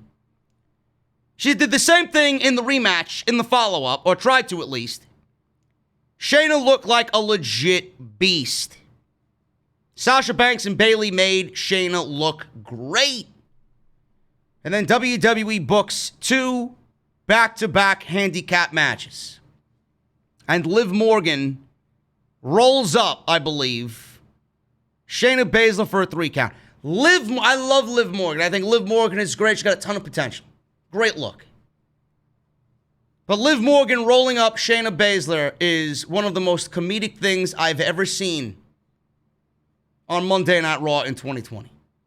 That is absolutely fucking ridiculous. Whoever produced this match, whoever came to the conclusion that this should be back-to-back handicap matches, you should fire yourself. On what planet are you going to have Liv Morgan roll up Shayna Baszler in the middle of the ring? Why are you defeating Shayna Baszler on Monday Night Raw after all Sasha and Bayley have done to book this woman and build this woman up as a credible threat. She just won the women's tag team titles and she's already being pinned in the middle of the ring. Champions being pinned on Monday Night Raw is something I will never agree with. I don't know how anybody can agree with that whatsoever. I don't know why. And the thing is, Shayna lost. Nia Jax gets in there and tries the same thing. And that match was stopped. That match was stopped. This is the logic of WWE Creative. And people want to know why I complain. Why didn't you book a tag team match between the Riott Squad and Shayna and Nia and give us a no contest? If Retribution was going to come out and stop the second match and you were never going to go back to it, why didn't you just do the tag team match and save Shayna Baszler from being pinned? No, but I'm negative. I don't know what I'm talking about. Let me see one of these fucking geeks clip that. I'd love to hear a fucking explanation. This show sucks. It fucking sucks. Stop defending garbage. There is absolutely no way on this planet you could sit there and agree with what you see. There's no way anybody with a functioning brain isn't questioning the logic of that segment. So Retribution stops the Nia match. They stopped the Nia match. So Retribution shows up on the big screen. And I got their promo queued up here. And we're going to go over it here. This comes from the WWE Twitter account.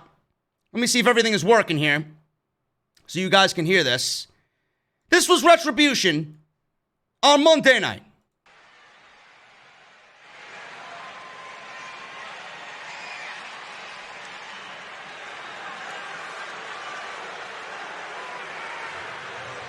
This Thunderdome is only a facade. Behind this mountain of screens is the same foundation, the same WWE as before, the same behemoth who discarded and disowned us, leaving us to survive in an unfair world where the powerful continue to grow while we are left to feed on nothing but the scraps of contempt. But contempt is a powerful motivator. We are driven to destroy, to lay waste to every superstar and every fan. Blinded, you cannot see what you do not have. So the locust of content will feed upon all of you. The darkness of retribution will seep into the pores of every superstar and all of your so-called universe. We are Retribution. That's the promo that they cut on Monday Night Raw. Now, if you guys watch this tonight and seen all 5 of these people, there's 5 there. I think there was 5. Let me go back. Let me go back and actually see. Let me see. Was there 5? 1, 2, 3, 4. Yeah, there's 5. 5 people. 5 people on Monday Night Raw in this promo with Retribution. Now, if you guys know what I'm talking about, if you watch the show tonight, the last guy that was speaking, I mean, there's no fucking way anybody watching this doesn't think that's Dominik Dijakovic. Body language, mannerisms, just body type. I mean, even with the distorted voice, you can easily tell that's Dominik Dijakovic. I mean, give me a fucking break. They're not hiding anything there. And then what WWE does, you would think that, you know, they would put Mia Yim in the back because she has very recognizable facial features. They put Mia Yim to the right of Dominik Dijakovic, right up front. You can easily tell that it's Mia Yim standing right in front of the camera. So no question, we know 2 of the 5 confirmed Dominik Dijakovic and Mia Yim. Now, the first person that spoke, I don't know who that is. She's shorter than Mia Yim, which would eliminate Chelsea Green. I honestly think it's either Chelsea Green or Vanessa Bourne on SmackDown with that fucking fur coat promo that they ran. If you guys remember that. That was either Vanessa Bourne or Chelsea Green. I don't know who this is here. By the looks of it, I got two possible answers. Number one, Kaden Carter from NXT. It looks like Kaden Carter. She has very recognizable facial features as well. She wears those green contacts. I couldn't see them here because it was dark. But if it's Kaden Carter, and Shane Thorne apparently was in this as well, by what people were saying on social media, and the other bigger dude right there that's just as big as Dominik Dijakovic, people are saying is Dio Madden. Ex-WWE Raw color commentator Dio Madden, when Paul Heyman was there. So we got Dio Madden, Dominik Dijakovic, Mia Yim, Shane Thorne, and Kaden Carter. What exactly are they forming Retribution for?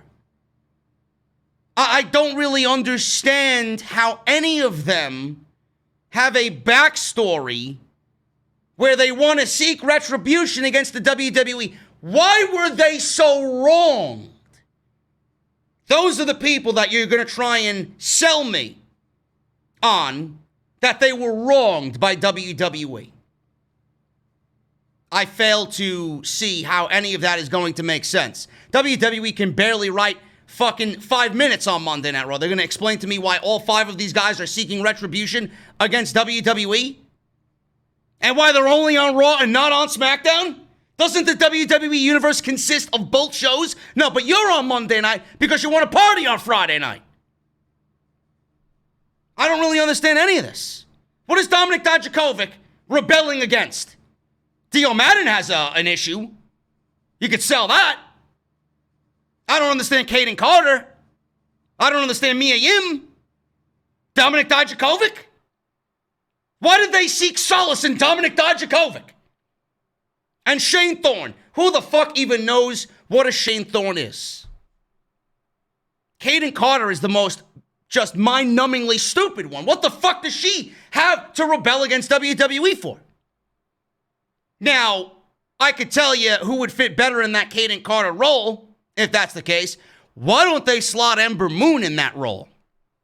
Don't you think Ember Moon has a possible place in Retribution? I mean, she ruined her fucking career because of WWE's negligence by not using her the right way. They had that woman chasing around the 24/7 title when Carmella was champion, and she tore her ACL and MCL.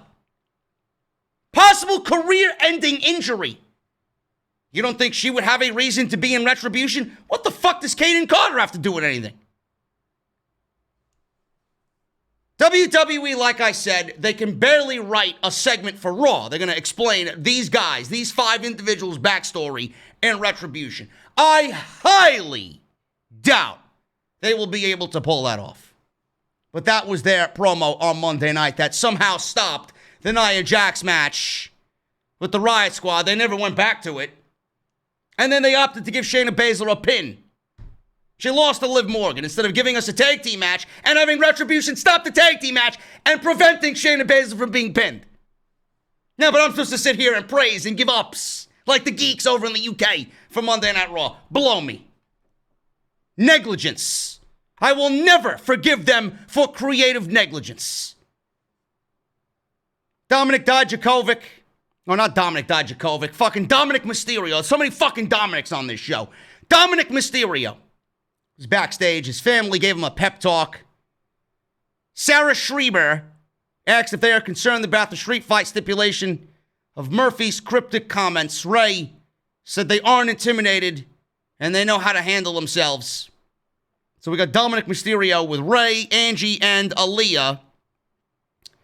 And the Mysterio family is out there versus Murphy. So we got this main event happening.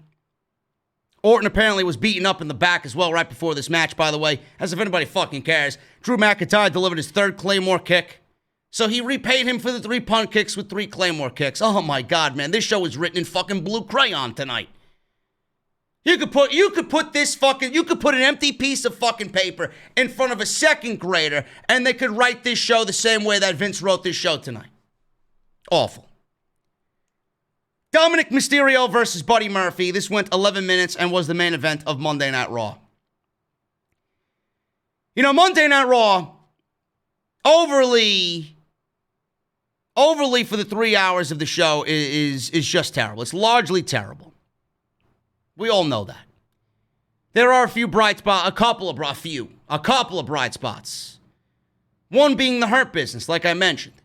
Randy Orton, not really doing much with him now. It seems like they're floundering with him, just waiting for Edge to come back. And the other thing is Dominik Mysterio. He has been great on Monday Night Raw. Really, really great. And he's exceeded everybody's expectations. He fits the part. I don't necessarily agree with him taking spots away from other people. That's the only thing I don't really agree with, but it is very difficult for me to sit here and say he hasn't busted his ass. Everything he does it. And Jesse told me tonight, we're watching the show together, he's texting me, everything that Dominik does, he does it without fear. He just does it. And I love that. I appreciate that. That's going to make for a great fucking in-ring performer. He has exceeded everybody's expectations. He looks good. He's only how old is he? 22, 23 years old? He will grow and mature into this role. And if you're starting to see, same old week in and week out from Dominik, that's the typical WWE way. I hope that he gets better with age. I really do. The only thing that I will say about WWE's handling of Dominik, they want to use him. They want to use him on Raw because obviously he's very good. Apparently he's also good for the demographic as well, for the younger demographic. A lot of people are really enjoying what Dominik is doing, and the younger audience is, and that's what they want to target most. If they got a key demo in Dominik, they are going to push Dominik on Monday night. Believe me. But with Dominik's inexperience, WWE has pretty much went in a Braun Strowman route with him. Everything that he does is a street fight or a no DQ or this and that. No rules. Kendo sticks, weapons. There's only so much of that you can do. And I don't want to sit here and say Dominik is not good, because he is very good. But how good is he if WWE has done nothing but hide him behind stipulations because he can't wrestle a one-on-one match legitimately for more than 5 minutes? I don't want to see him take years off of his career because WWE wants him on TV so badly, and all they can do with him right now to really get their maximum Dominik time is put him in a fucking street fight. I want that to come to an end. He's either ready to go full or don't use him at all. These 5-minute, fucking 10-minute street fights, how is that going to make him better? Yeah, he's doing flashy shit. He's doing everything to really show you that he's athletic and he's got it down and he's fearless. But what is that going to mean for him if he can't actually wrestle and WWE is just hiding him behind a Braun Strowman stipulation? I don't want to see them do that. He's so much better than that. I know he will, but WWE's got to give him time to mature. But they're greedy. They're doing everything for a rating. They're doing everything for a demo. And additionally, I feel like this Seth Rollins-Rey Mysterio storyline is kind of dragged out. It's like they're dragging it out. And they're lucky that Dominik is so good. They're lucky that Rey has been good with Dominik. They're lucky that Seth Rollins has done some of the best work of his career. Because if all the stars have not been aligned here, then we could be sitting here saying, Jesus fucking Christ, this has gone on 2.5 months, 3 months too much. But they're lucky that even though it is dragged out, that it doesn't feel completely dragged out because the performances by everybody have been so great. And this was no different. This was a great main event between Dominik and Buddy Murphy. Buddy Murphy in a main event on Monday Night Raw. Who would have thought it? So Murphy attacked Dominik on the ramp, charging at him, throwing him hard into the ramp. Dominik went down hard, didn't get up. Murphy lifted him, went after him with some shots. Ray and the family stood and watched Murphy working over Dominik. Murphy brought Dominik near the steps for another eye gouge. They wanted to take Dominik's eye out again. Dominik fought back. Murphy dropped Dominik over the barricade to the LED board area in the fans, in the crowd. Ray stood by with a kendo stick, and they were brawling in the crowd. Murphy threw Dominik into the ring. After all this was going on, Dominik rolled to the other side of the ring.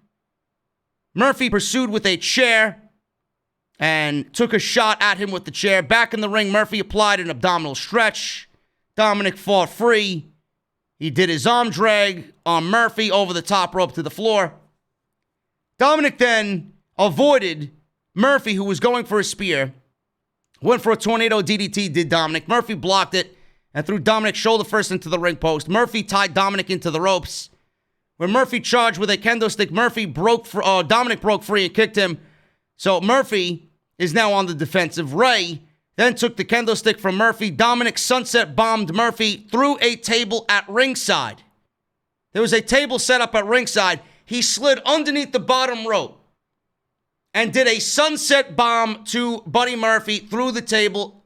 I can't even describe it to you. It looked fucking great. Easily the spot of the month for WWE. It looked fucking perfect. Dominik earlier in the match was in the crowd, like I mentioned, jumped off one of the LED panels with a crossbody block. Like I said, fearless. He's doing everything like his father would have done, and I admire that in Dominik. So after the sunset bomb, we get Murphy being picked up. Dominik rolled him into the ring, climbed the top rope, hit a frog splash, middle of the ring. Murphy kicks out. Dominik tied Murphy in the ropes. Dominik began whacking him with the kendo stick. Ray looked into the camera, and he said he hoped Seth was watching from home closely. He said, "Payback is a bitch." Ray took some shots at Murphy's back with a kendo stick as Dominik was hitting him from the front. Then Ray's daughter and Ray's wife entered the ring with kendo sticks and started taking turns hitting Murphy. Murphy then verbally quit, and the referee awarded the match to Dominik. Afterwards, the Mysterio family surrounded Murphy and started to attack him with kendo sticks non-stop until the trademark logo popped up and they went off the air. They may still be beating him up right now as I finish this fucking podcast. I don't know. But I thought that was great. It was legitimately a highlight on what was a very terrible Monday Night Raw. And I'm really excited to see what they do with Ray and Seth Rollins. I don't know where they go with this. But Dominik, man, listen, he may be shorthanded right now and he may be handcuffed with these stipulations, but you got to give him fucking credit, man. Everything he's done really, really, really well.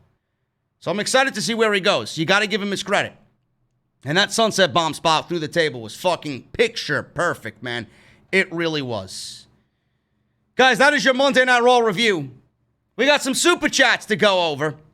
If you guys have come for the review, I'm ending the review right here. If you want to hang out for the super chats, by all means, stick with me, hang out. Super chats are open. You can send them on in. We'll hang out and we'll answer them, man. If you guys got any questions, they are open.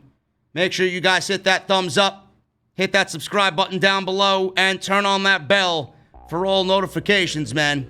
I would really, really appreciate it. We got the first one coming in from Gregory Benson, man.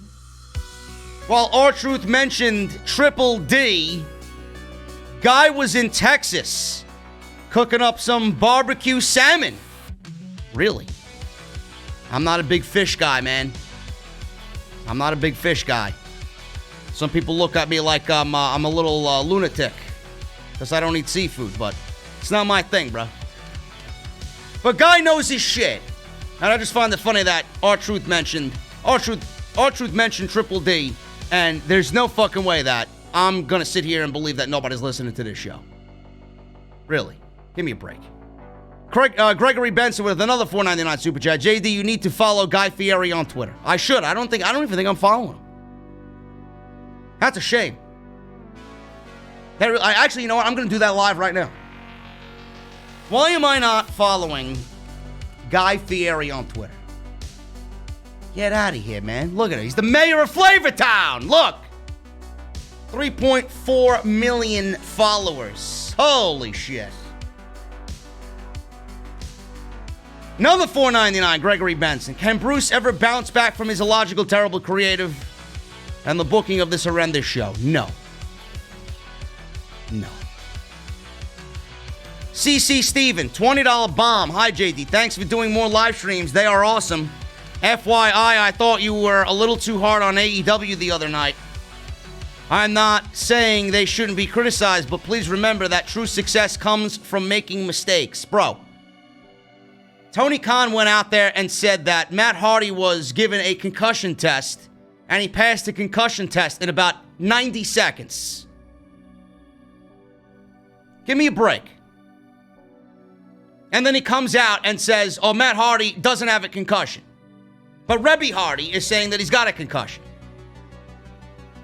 I think Tony Khan has done a fantastic job with AEW, but there's no fucking way that Matt Hardy got a concussion test and was cleared by medical staff to continue that match. The match should have been stopped. The wrestler's health should be taken into the utmost importance and of priority at that point. They could have easily fixed whatever outcome would have come out. It could have been a no contest after that. There was a lot of bad, just as much as there was a lot of good on that show. And it was their worst pay-per-view since they've started. So no, I don't think I was hard enough on them. They deserve the criticism. Jacob Donnelly, $5 super chat. It's a shame how underutilized Kevin Owens has become. Not to be that guy, but he'd be great in AEW. Of course he would be. Of course he would be, but AEW can't sign everybody, bro.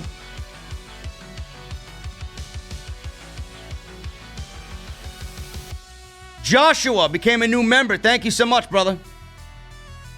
Appreciate you. Bradley Robinette, $2 super chat. Monday Night Borefest. I watch Guy. WWE TV 14 now. I don't know what that means. Guy Fieri? WWE's TV 14? For who? The rating of the show doesn't matter. Just write good fucking television. Give me fucking TVM for all I give a fuck. Just write good television.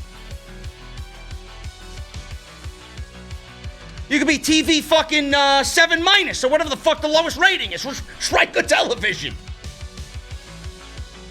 Saeed, $5 Canadian. Starting my 3rd year of university tomorrow, and I can't think of a better way to end the summer than with Off the Script. Thank you for all you do, JD. Saeed, thank you, brother. Good luck in your 3rd year, man. Have a good day tomorrow. British Davis, $5 super chat. Hey, JD, sorry we talk in while, or haven't talked in a while, I guess is what you mean. I just want to say I'm watching every week. I can't wait for JD's Negan cuss. Then I will have both, he says. Yeah, you will, man. I appreciate you, British Davis. Go get that t-shirt, bro. It's good. Excellent quality. One moment, $5 super chat. Would love to hear how you would book Raw and SmackDown. What's your philosophy and all? Separate podcast. Bro. What I really want to do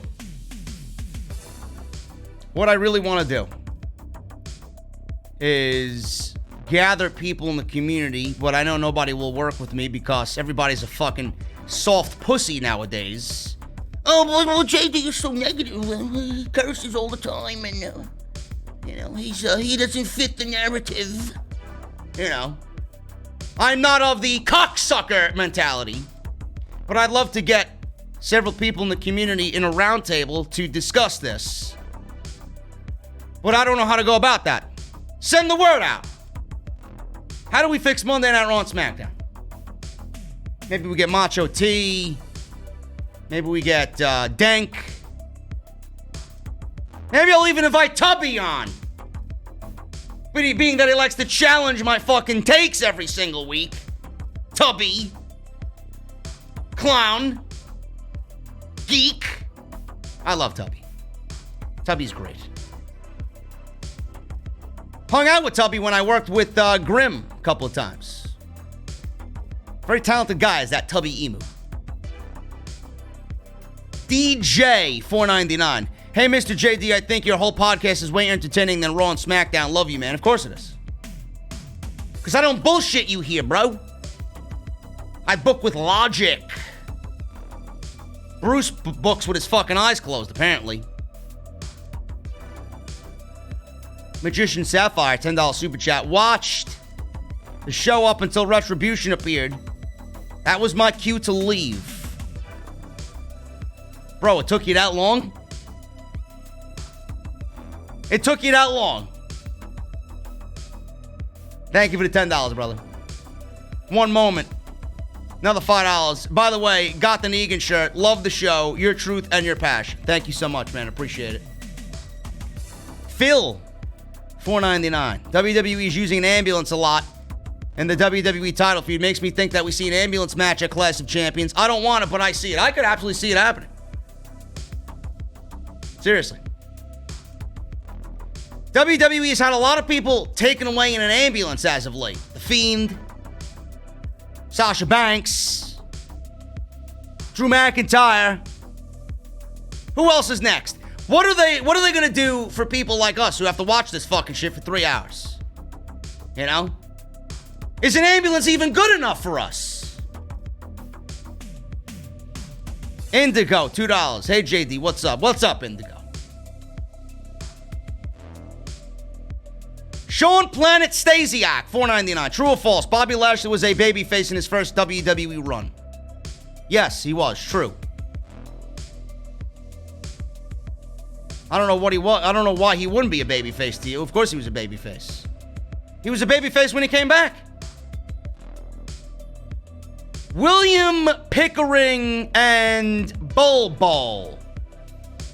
Message deleted by Hoot Media.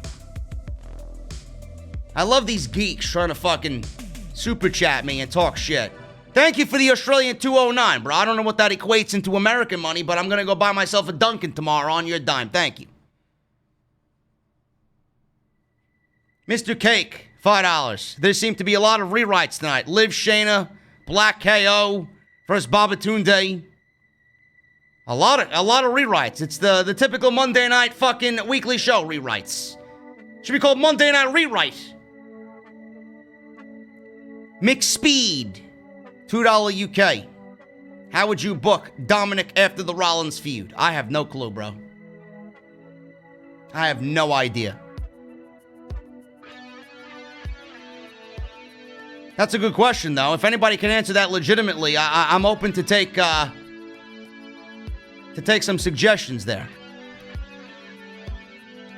Mr. Dark Ace, 28, $10 super chat. My Retribution members, Chelsea Green. Chelsea Green is not in Retribution. That was not Chelsea Green. Mia Yim is not taller than Chelsea Green. It's either Kaden Carter or Ember Moon. Ember Moon seems to be the right choice. But I think it's Kaden Carter. I don't know why. Dio Madden, Ali, and AOP if they weren't released by WWE for no real push. Is that your fantasy Retribution members, or is that a legitimate take on Retribution? I don't think so. That Retribution sounds better than whatever the fuck WWE's doing, though. I'll tell you that. Riddick, $2 super chat. Just supporting the show, bro. Take care. Thank you, Riddick. I appreciate you, man. Mr. Cake, $5. To add to the KO to AEW, he brought Cody and the Young Bucks together. Kevin Owens got another 4.5 years in WWE, folks. He ain't going anywhere. Lakefront Studios, $9.99. The Webster's Dictionary definition of buried. Buddy Murphy getting blasted with kendo sticks by the Mysterio family. Buddy Murphy was buried before the Mysterio kendo stick incident tonight, so it's not really all that big of a deal. I love Buddy Murphy, man. I'm glad he got a main event. And he's another one of those guys that's just underutilized. And I don't know how angry Rollins is going to be at him, you know? He did everything he could. Why would Rollins be upset? He went above and beyond to make Rollins happy, man. So much so that he just took a beating. He wasn't going to quit, but he tapped out. He said, I can't do it no more. You know, it was a 4-on-1 situation. So we got to see what Rollins does to Murphy. It's going to be interesting. Bradley Robinette. $2 super chat. Meant Guy Fieri. I watched him instead. Sorry, man. It's all right, bro. Everybody should be watching Guy. If you ain't watching Guy over Raw, what the fuck you doing with your life? Seriously. I'm going to watch Guy tonight. Hopefully he's on when I go lay on the couch. Guz617. Best wrestling reviews on YouTube. You better fucking believe it, man. We knock them all down. We were number 1 by 1,000. What does that say? Means we're doing something right over here, bro. Really. Guys, that's it, man. I am getting out of here. If there's enough news for an extra, I'll be doing an extra tomorrow. If not, I'll be on Twitch all night. We're going to do some Fall Guys. We're going to do some PGA Tour, maybe some Call of Duty, man. We'll make it a night. We'll make it an evening on Twitch. Make sure you guys are following me on Twitch, man. It's where I'm a little bit more humanized over there. But I thank you guys for joining me tonight, man. I appreciate y'all. Hit that like button, please. 772 likes. Let's get up to 1,000. Thank you guys for super chatting with me. Subscribe, turn the bell on, hit the thumbs up. Make sure you check out all the other videos that you might have missed. Everything you need is linked down below. Patreon.com/JD from NY206. Get your masks. Mouthmasker.com/OTS. Go get your Harry's value set. Harry's.com/script. And make sure you guys go and get your t-shirts, man. Bonfire.com. Get your off the script t-shirts, man. I will be back with more right here on this channel. Thank you for making this the #1 podcast in the entire community for another Monday night, man. I will see you guys right back here on Wednesday night live for AEW Dynamite. Mr. Cake, $2. AJ, the shirt idea. No one will survive. Jeremiah, $1.99. Love your show, bro. Thank you guys so much. I will see you guys back here live on Off the Script for AEW Dynamite, man. Should be a good one. Matt Hardy's going to be on Dynamite to explain himself. We'll see what happens. Hit that thumbs up, guys, and hit that subscribe button. And I'll see you guys later.